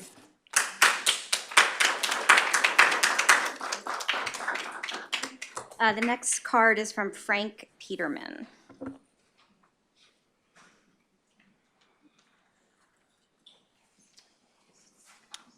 Good afternoon. This is a very, very complicated situation, and I understand where you are. I've served on many boards throughout my time. I've served with Commissioner Lapfellow's father in the legislature as a legislator years ago. We did great work together and served on the Pinellas County Housing Commission under the late and former Governor Lawton Childs. So I had a chance to serve in the Clearwater area, served in the Lago area, working there, and certainly in St. Pete. I'm from St. Pete. Served in St. Pete City Council with former colleague, the County Commissioner Renee Flowers, and she spoke of Ernest Filliou, who preceded her. He and I served prior to her coming on. She did a wonderful job. So we go way back, a lot of different areas. You name it, Urban League, worked there, started out, Chairman Milligan, you and I talked many years, for years. You used to come to Tallahassee, did a lot of stuff together. So very, very familiar from, serving in these positions, legislative, and also serving as the Secretary of the Department of Juvenile Justice. Been in juvenile work for many, many years. I was glad to see that I talked to one here who was connected to that. I'm here to support Glenn Gilzine. I believe that he's the right guy for the job. There's nothing against the other candidates, and I think the discussion's been good. It's certainly been robust, at the very least. Been there, done that many times, St. Pete City Council and other places. But I think the time is now to select the right man for the job. Nothing against Mr. McCorrick. I just think Glenn has the experience, he has the depth, the breadth, and I think he also has experienced some things that are pretty much connected to some degree to what happens to kids in this county. I'm a St. Pete guy, born and raised here, and love this county, and love St. Pete, love Clearwater, and all the rest. Tarpon Springs, I've worked in them all. And so I think it's very important for us to get this done. I know you guys want to prolong it, and I understand that. I certainly appreciate your deliberation in that area, but I think it's time to make the call. Sometimes you have to make the call. I've had to do that many times on many different fronts. You got to make the call. And I think it's that time. So I'd implore you to consider selecting Glenn Gilzine as your next leader. I just think it's time. It's time to make the call, and the time is now for the children of this community. God bless. Thank you. So our next speaker is Linda Lerner.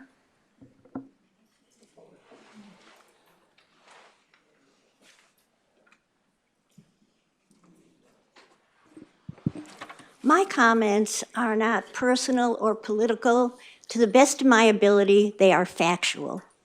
I served for the year that Glenn Gilzine was on the school board. That was the year of 2012.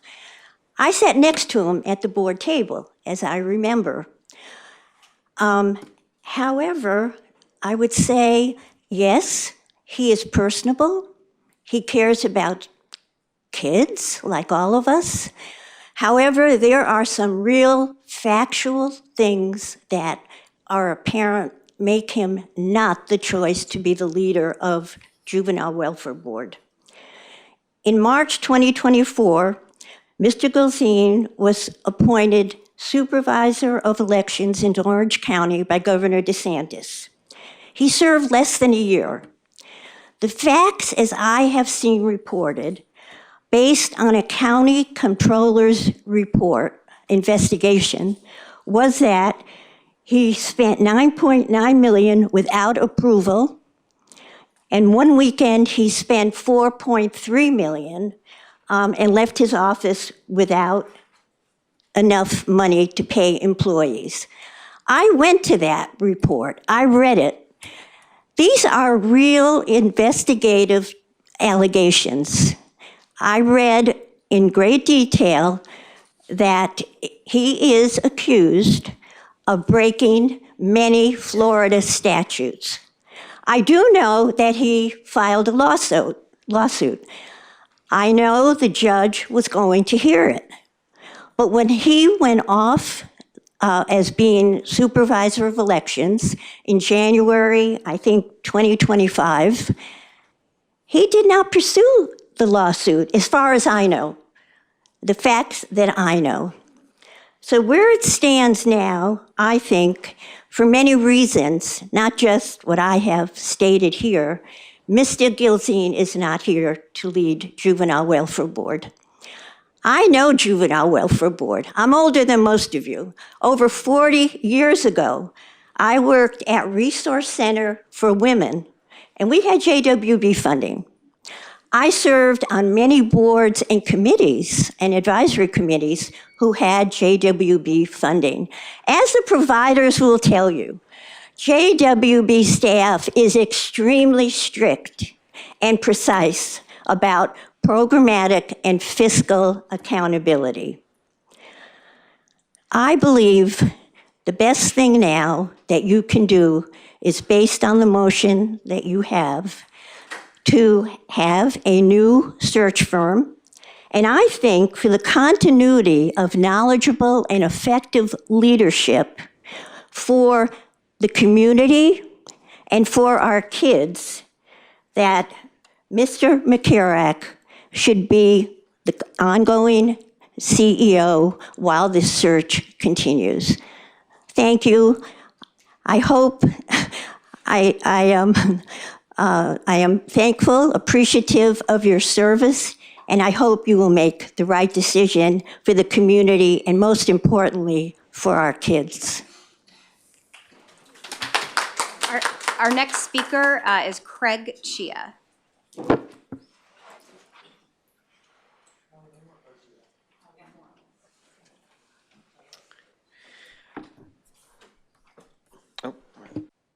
we go.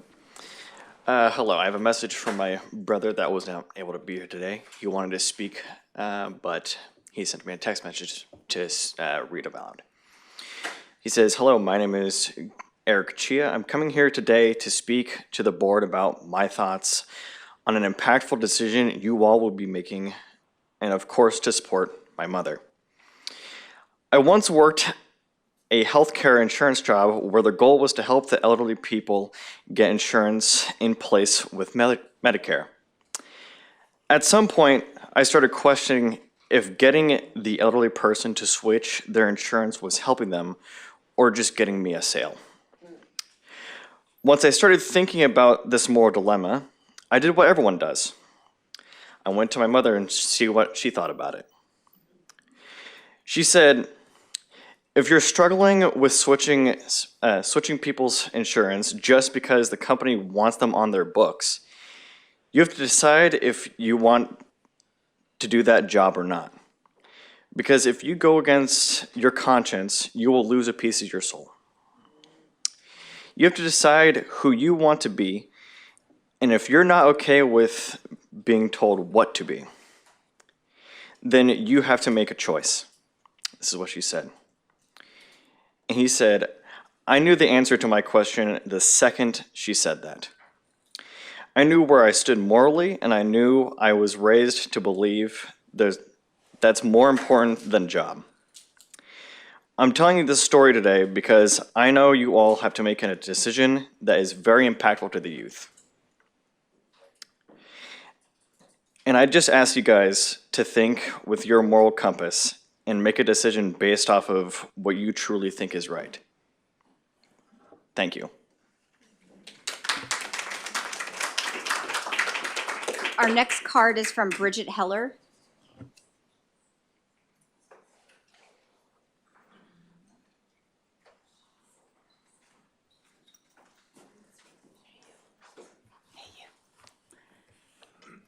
Good morning, or good afternoon at this point, sorry.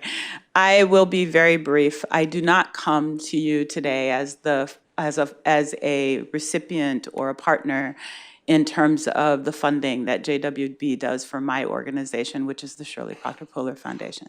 I come to you today as a community representative and as someone who serves on corporate boards that operate around the world. And I would just encourage you each to think about the need for board building and the need for you guys to operate from a point of consensus. And I think Brian said it best in that you don't have consensus, and therefore the best thing, in my view, for you to do is to go back to the starting gate. I believe that there's not a corporate board in the world that would try to go forward at this point without that level of consensus. It's no ill will toward you, Mr. Gilzine, and certainly no ill will toward you, Mike. But I do believe that at this point it's best for you and it's best for the community that you represent to go back to the starting gate. Thank you for being here and for hearing me. Is that all the speaker cards? That's all the speaker cards for that action item. So I actually was gonna ask, I think he's still here. I'm sorry, I didn't turn my card. Can I still speak? Yeah, go ahead, Mike. Sorry. No, I got one filled out.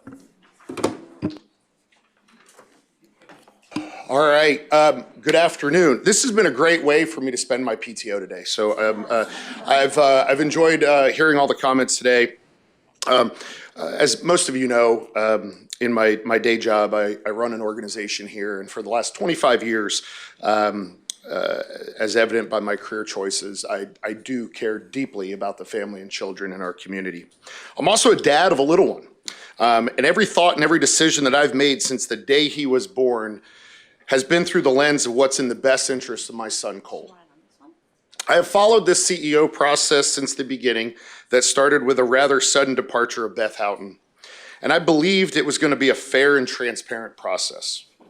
Contrary to everything that has been published by the Tampa Bay Times and stated publicly, it was me who reached out to Glenn Gilzine to apply for the JWB CEO position. Many of you know that, and I'm disappointed that has not come up. Instead, it's constantly been that it's the governor's office pushing Glenn into this role.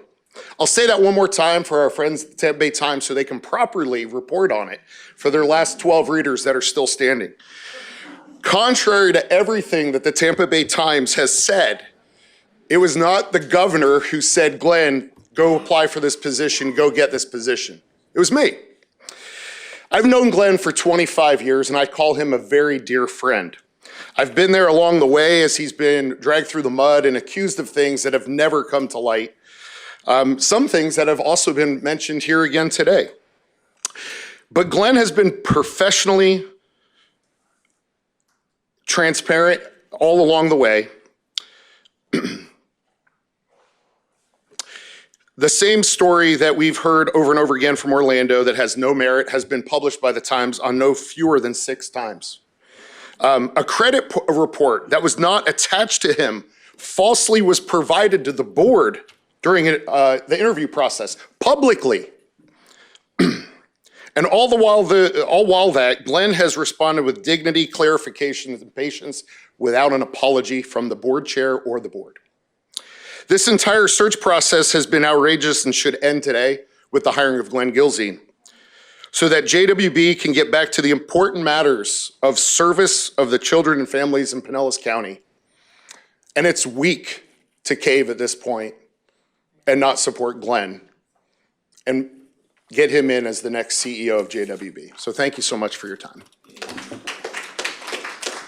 The next speaker is Penny Lee Todd.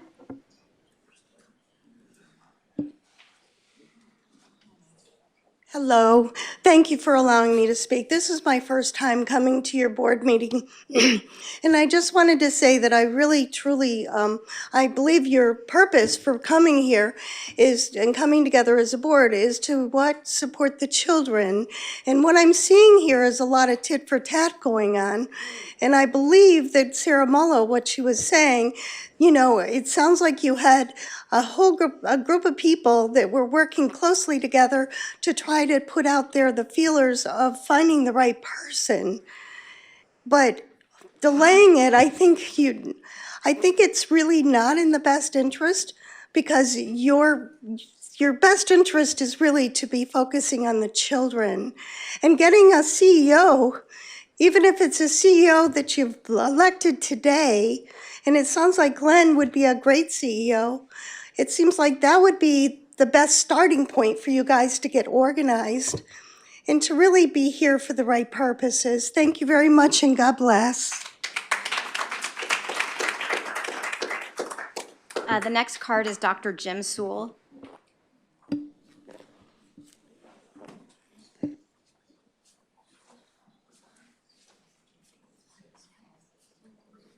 You know, the chief asked if I'd be willing to speak, and I told him if he asked, I would do it. And I didn't intend for him to have to chase me down. But Thank you for coming. It's not unusual for firemen to chase cops down. So, for those of you who don't know, I'm Jim Sewell. I'm the former president of the board.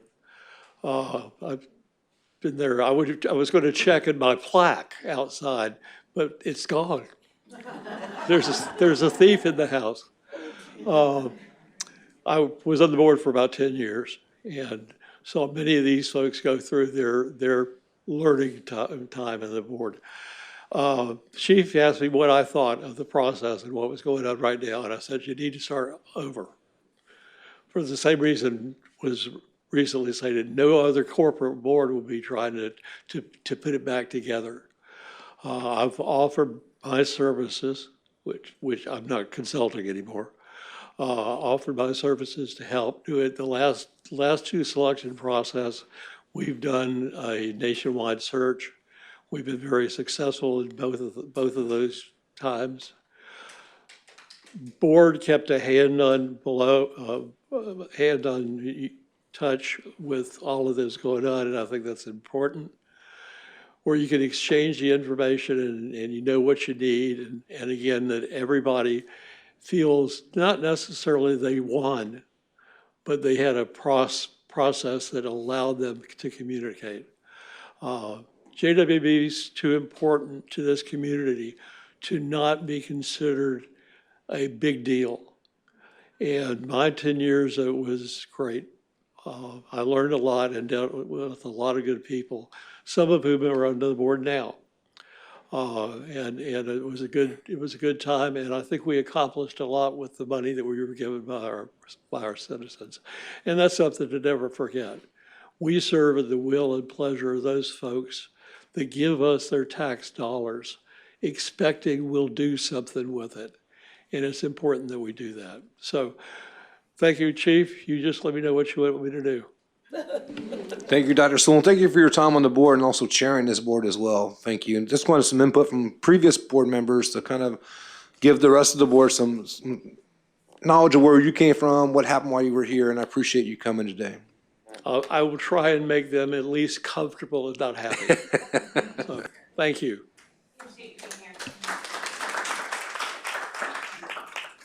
Okay, any more, that's all the speakers? Yes. Okay, all right, so, discussion's done. Any more discussion from the board? One more thing I'd like to add. If the motion were successful and there was not a decision today for the CEO, then I think that brings up the issue of Mike McCurrick as the CEO interim CEO till 6/1, right? So that's a week. I was going to take that as the next matter after Okay, this vote. I just wanted to, and considering if you're not going to make a decision today, then now we've got another hurdle of, currently when I have, in preparation for this board meeting, I didn't feel comfortable talking to my CEO, which I've always done as long as I've been on the board, about things that were going on, like the spending of the money. I just didn't feel comfortable having that conversation. And so I think that's a real impediment to moving forward. When we've got a settlement on the table, I'm, clearly chilled at talking to the CEO. So I just wanted to raise that as, if you said yes to not making a decision today, then we have another decision to make as to what we're going to do about the CEO position, because Mr. McCurrick's position as the interim expires on 6/1. Is that correct? Any other discussion? Okay. All in favor for the current motion? Should we do a roll call, or should we just? Yeah, okay. We'll do a roll call, sure. Colleen? Okay, we will take a roll call. Ms. McShay? No. Ms. Chia? No.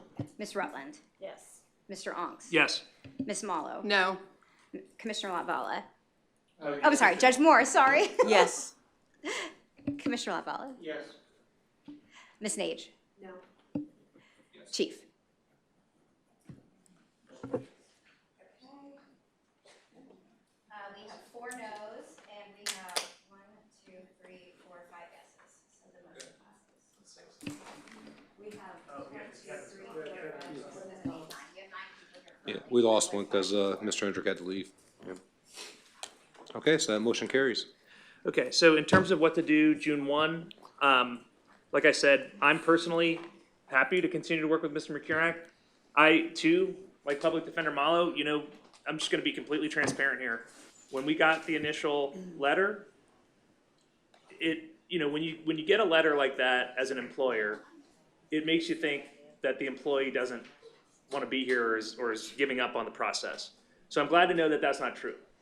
But it did affect my ability to communicate with Mr. McCurrick, which was not conducive to board business. So that's why I say I'm happy to continue to work with Mr. McCurrick, but it's all got to end today. Like, no more letters. We got 5 lawyers on the board that are not paid to be here, and we have 1 outstanding lawyer who is paid to be here, and those are the lawyers I want to see in the room. I love Shane and I love Luke, I enjoy working with them outside of this room, but I don't want to work with them in this room. Okay, so I need to understand if you are going to be able to put this process behind us and move forward, putting the kids first, which I know you will be able to do. And what I'm thinking is pendency of the search should be about 8 months, I would think. That's February 1st, 2027, under the current terms of your contract and that's it, you know, and then we do the search and we hire a new CEO. That's what I would be willing to support. Comment. You want me to I have a answer comment. directly? Yeah, you can answer. Okay. The reason why I even put the demand in was to get attention from the board to understand the issues that were out there. I am more than happy to take my request for funds off the table and move forward.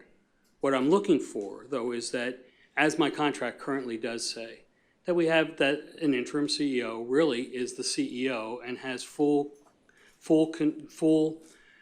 the same responsibilities as the CEO has. There's a couple of times a message or comments made along the way that said, well, as an interim, you shouldn't. And right from the beginning, we started with the interim. My role would be to do the things we need to do to ensure JWB is working properly and is ensuring to move it forward. So yes, I would be, as I stated, I would take it off. I would take my demand off the table as long as we can move forward and put the children first.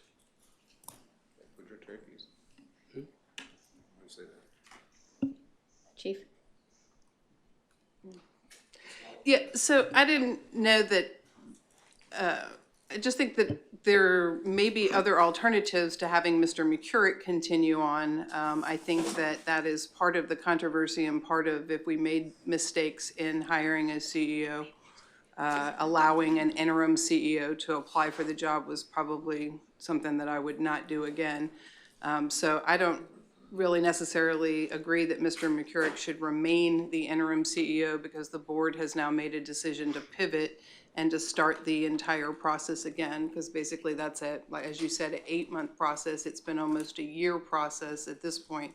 So we're working on 18 months as an interim when it was supposed to be, you know, Commissioner Latvala said that, you know, he did it to make sure that it was not during session. So that's would be over fairly soon. I know that Karen Bogus is incredibly familiar with the organization. I think when we were first talking about interim CEOs, her name did come up. And so if we are going to now start talking about filling the role, and it's important enough for us to restart an entire search process or to start where we were and add things to it, that I think we're making a real quick decision that wasn't on the agenda to suddenly now put someone in a position for an additional 8 months. And this is how we started this process, right? We made a decision at a board meeting without it being on an agenda who was going to be the interim. There was some pushback. You put some names out. Commissioner Latvala put some names out. It was only Mike McCurrick, and then I threw some names out. So I think to make this decision, if we're talking about how we're doing things and we're not pleased with the way we've done it, to make a decision for the next 8 months for JWB on who the CEO who's going to be without any discussion, it not being on the agenda, and we're just going to make that decision in 5 minutes after hearing 4 hours of, you know, I just absolutely do not agree with that. I was going to say something similar with a slight caveat, I would say. I also think that if we're going to move forward with another interim, it should be someone other than Mr. McCurrick for that period of time. And I would like to suggest that we hire Mr. Gilzine in the interim. Mr. McCurrick's had a lot of time sitting here. As the interim? As the interim, yes. So that is what I would like to entertain, and I'd like to make a motion to hire Glenn Gilzine under the same terms of contract that Mr. McCurrick is in right now for that interim period. My concern with that is we're talking about the interim would not then be able to apply for the position. I think he is a well-qualified candidate and needs to be able to continue on if that is the way that we're going with a search. So I would look at, what Ms. Mallow said about, looking at Karen or somebody else. But I, want Mr. Gilzine to have the opportunity. Yeah, my impression was that we weren't gonna start the process over, but rather continue the process, expand the process. Or was that, Yeah, that wasn't the right, motion. add candidates. That wasn't the motion. The motion was for the staff to seek out a new search and bring back the options to the board on the June 25th meeting.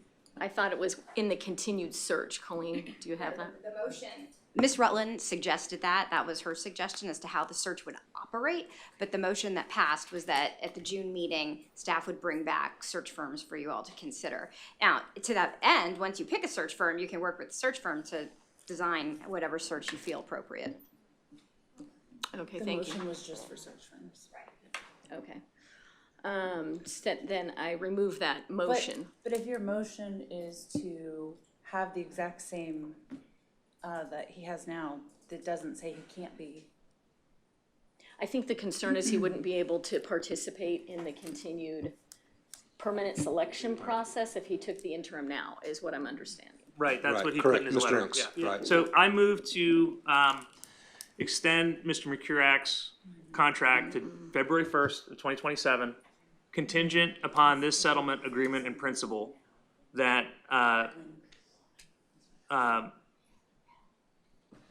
that's under the current terms of his contract, that he not apply for the permanent position, and that everything is resolved and this goes back to normal. So that's basically it. Okay, I have a second.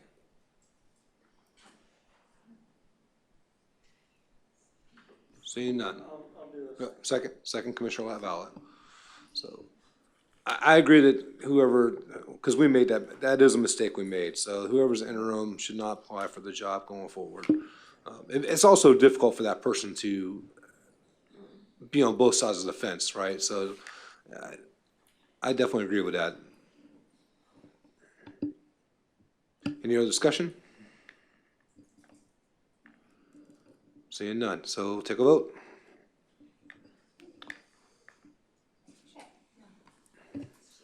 No. No. Yes. No. Judge Moore, Yes. Commissioner LaValle. Yes. Ms. Nate. No. Chief. Yes. So this one is 4 yeses and 5 noes, so that motion as currently stated did not pass. Correct. Okay, next. So we'll have to move on to another suggested solution. All right, I make a motion to have Karen Burgess be the interim CEO for a period of 6 months. I think we probably should ask her if she'd like to do that. Yeah, I was gonna. Sorry, Karen.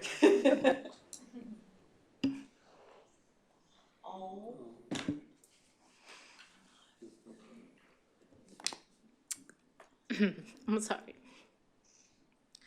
I've been working here for 20 years. I live in this community. I'm a parent. I'm a taxpayer. I love the work that we get to do here.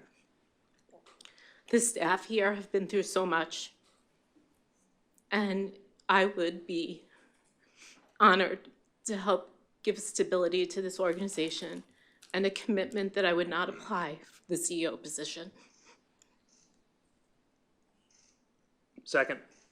And with that. Yeah, there was. She said yes. I'm sorry, yes. She said yes. Okay, so, any other discussion? We have a motion, we have a second. Any other discussion? What's another vote, Ms. Conley? Okay, Ms. McShay. Yes. Ms. Chia. No. Ms. Rutland. Yes. Mr. Ong. Yes. Ms. Mallow. Yes. Judge Moore. Yes. Commissioner LaValle. Yes. Kristen Nage. I could give extra yeses, I would, Yes. So that one passes, there's only one no. Got that correct. One no and then 8 yeses. Yeah, don't forget to turn your mic on, Colleen. You can breathe, you have to breathe, you have to breathe. Can I just say one, I just would like to say that I want to say something to the staff here, that, you know, I know that this has been a very difficult time period for all of us, and that we need to bring stabilization, and we need to get back to, and we have been, the staff here have been working so hard out in the community every weekend, nights, working with our partner agencies, and so we're going to continue because that is the focus of what we do here. Thank you. Thank you for this opportunity. Very well said.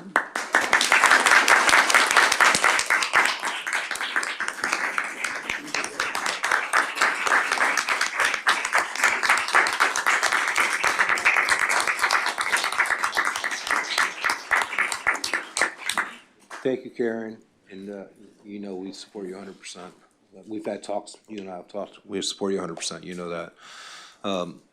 So we'll direct our go ahead, you want something to say? Oh, thank you. I was just going to say with that, I wanted to express my thanks for being willing to do this.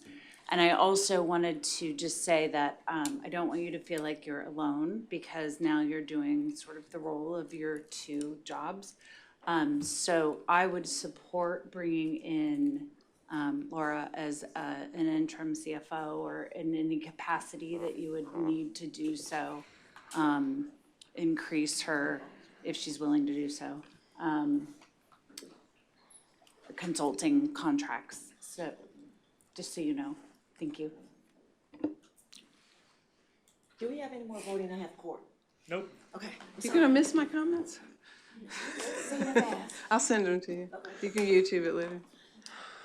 So I would like to make a comment on the way that the board is conducting itself and making decisions last minute and bringing PowerPoint presentations without everybody having an opportunity to see it before. I think that's where mistakes are being made. Previously, and I've been on the board for a little while, one of the best things about the board was that we had an extensive meeting with the CEOs, whether it was Martha or Beth, about what was going to be on the agenda, and there were no gotcha moments or no aha moments or no surprises and pivotal changes on the day of the board meeting. And so what I see is that increasing instead of decreasing. And I just think that it is more appropriate that everybody walk into the room and have an expectation of what is going to be on the agenda and what is going to be presented, and have an opportunity to respond to it. If something is important to a board member, as I've found out, it can call the chair and ask that it be put on the agenda. And I just think that everybody would have an opportunity to think about the decisions that they're making. I did not walk into this meeting today thinking that I would nominate Karen as an interim. That was not on my agenda at all. I've worked with her enough to have absolute confidence in her, and that's what immediately came to my mind. Her heart is just huge, and she does a wonderful job with people. But I don't think that's a good way to govern a board, to walk into a meeting and make decisions like that, or be presented with things that you weren't aware were going to be presented on. And this downward spiral of a chilling effect of speech, of public records requests for text messages, is just a really ugly turn. So in that, I would just ask that the chair be cognizant of what is allowed to be talked about board meetings, and that everybody be given an opportunity to know and be presented with any materials that are going to be presented. So I'm talking to you, Chair, Chief Milligan, regarding controlling what's happening at the board meetings, and things getting out of control and not being presented that nobody had any idea were going to be presented. Chief, since she was directing that to me, I will remind our public defender of the Sunshine Law, and that is I could not legally send that to the board. The chief had no knowledge of me doing that, and because I wasn't sure if that was going to be something that we were going to be voting on. I had no discussions with our attorney about that. I will remind our elected public defender that she could have accessed those public records herself if she desired. Our attorney had access to those public records that I referenced. But I will also remind our elected public attorney that I did speak to an attorney about what I referenced today, and that is our county attorney, who also works for me, and our county commission. And if she has any questions about what I discussed, she can talk to Joel about that. But I don't think I did anything inappropriate. The only way I could have legally talked about the things that I talked about was in the sunshine, because there were actions that I brought up that the board could have voted on. And so I didn't talk to any board member about that. So by you saying that I should have sent that out to the board, I would have been breaking the law. And so you should have known better than to, I mean, you're a lawyer. We have 4 lawyers on this board.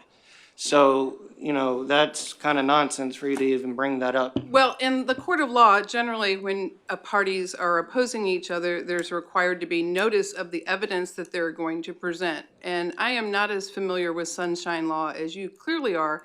I was not expressing an intent that you give us the content of it, but that we were going to take that direction. And so perhaps I can have further discussions with Ms. Flynn as to what board members, if they choose to address a particular topic, are allowed to and not allowed to acknowledge the board member. I don't think sunshine prevents you from putting on the agenda discussion about outside text. Perhaps it does. There was one government employee that assisted me. That is Tyler Bonneau, who is a Pinellas County, like Renee Chia, he works for Pinellas County taxpayers. He's my personal aide. He answers to me. So his job is safe, because I will not be firing him because he does a good service to the residents of Pinellas County. No JWB employee helped me in producing that. So when Renee tries to do her regime change and fires whoever she wants to fire, she won't be able to fire Tyler. So I don't see where your concerns are really validated, but you should, as a board member, you should be accustomed to what the sunshine law is. As for public records, the press, whether we like them or not, should have access to our public records, and any citizen, whether we like them or not, has access to our public records. I just don't think that JWB is the place for Tallahassee tactics of ambush. We don't need to be ambushed here. Yes. So while this is a very riveting back and forth, I too have to leave because it is frowned upon for my children to be left unsupervised for a length of time. And I have now pushed the time that I thought that I was going to be leaving nearly an hour longer. So while the back and forth, if it was, could be productive if we had more time, we don't, because we're dropping like flies because of other obligations that everybody has. So, apparently we're both leaving. So I need direction from this board with respect to this appointment that has come up. As you know, the current interim is authorized and will perform the duties of the regular CEO as specified in the bylaws. So I need to know 2 things. One is what date. I assume Ms. Bogus is effective. I would like to know what date she is effective. I would like to know legally if she has all of the duties under the bylaws, or if you are streamlining any of her duties or reducing any of her abilities. And then right now she is an at-will employee, and you could discuss at the June meeting if you were going to put her under a contract or what you wanted to do. I know time is tight. I know this is probably not the details that you had thought through, but she will need authority between now and the June meeting to operate. I personally, I feel like she should have the same exact terms as Mr. McCurach's contract. I don't think she should be paid any less than Mr. McCurach's paid for this interim role. She's been here for 2 decades plus. So I think she's worth every penny. of that, and I don't think we need to limit her authority at all. I mean, she understands the role of the CEO, and she understands the role of the board, and she understands the role of the staff, and I think just give her Mike's contract for 6 months. I have a question. Yes, ma'am. Is it possible for her to have the same terms of the contract until our June meeting and give us an opportunity to think about and decide and discuss more at the next meeting, what those terms might be for the rest of the? Yes. Okay. There is no legal obligation that you give the CEO a contract. That's just been the practice at JWB. So you could, effective at this board table today, effective May 21st, appoint her as the interim at the same compensation as set forth in Mr. McCurrick's agreement. And she will be given, you can give her all the duties as the regular CEO in the bylaws. No restrictions on her authority. It is up to you, but we can do that verbally, and then at the June meeting, you can decide if you want to continue in that relationship or if you want to do a contract with her or hammer out any further specifics. Okay, I would feel better personally if we gave, those terms up until that meeting and give us an opportunity to think about it and maybe discuss more what the terms would be for the rest of the period of time. So Brian, did you make a motion? I just gave my personal Okay. opinion. Okay, I just want to be clear, so. So I'll make a motion to have Karen have the same terms of contract between now and the June meeting. And then, is that all I need to have in my motion? And then we would address it in June?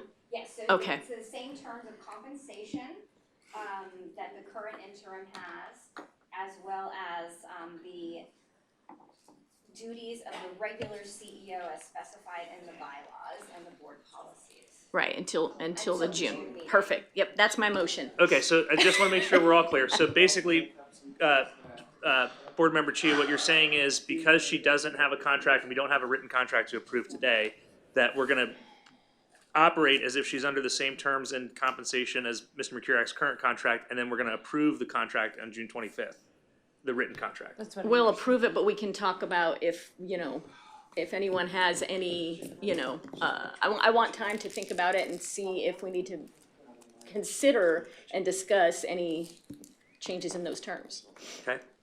which we may or may not, but. All right, so we have a motion. Ms. Chia has made a motion. We have a second. Any other discussion? I mean, I interpret it as status quo, contract and compensation, and then we'll vote on a written contract on June 25th. That's my understanding too. Is that Okay, the understanding, Ms. that's fine. Chia? You're fine with that, Ms. Burgess? Okay. My understanding, well, no, my motion was that we have, I know, but the whole question I asked was that she would have the same terms of contract between now and the June meeting, and then the board can discuss what the terms would be. You'll be able Okay. to discuss it, absolutely. Okay, that's it. That's all I wanted to know. My apologies. That's, then yes. Vote and discussion. We are in agreement with what the motion is. Yeah. Aye. So, We don't need a roll call, I don't think, no. All no. in favor? Aye. Any opposed? So, and I think that we should ask, Ms. Bogus, how long she would like Mike to help her to get transferred into that position. It's not an instantaneous transfer. We just throw Mike out the door today and she takes over, I don't think, anyway. Generally, there's a transition, so we just ask her what that takes. His and- contracts June 1. goes till June 1. Yeah. June 1. Okay. I would be happy to work with her through June 1. There you go with that. So we should ask the person we're making demands on, you should ask them, are they okay with that? Okay, she's not here to be beat up like the rest of the board's getting beat up here, so we want to make sure she's okay with what we're doing. Yes, I'm good with that. Okay, all right, thank you. Okay, I have to leave. Ms. Nage has to leave. Commissioner Laval has to leave. Would you all like to stay? I just want to motion to adjourn. Just, if we can get an email on forecast and funding parameters, I do want to see the budget stuff so we can prepare, and I'm going to be out of town June 18th. And I just want to say Colleen Flynn is a rock star attorney. Yes. She is awesome. Yep, thank you, Colleen. And if anybody doubts that, don't know what a good attorney is. So, All right, so we motion move to adjourn the meeting. Thank motion to you. adjourn.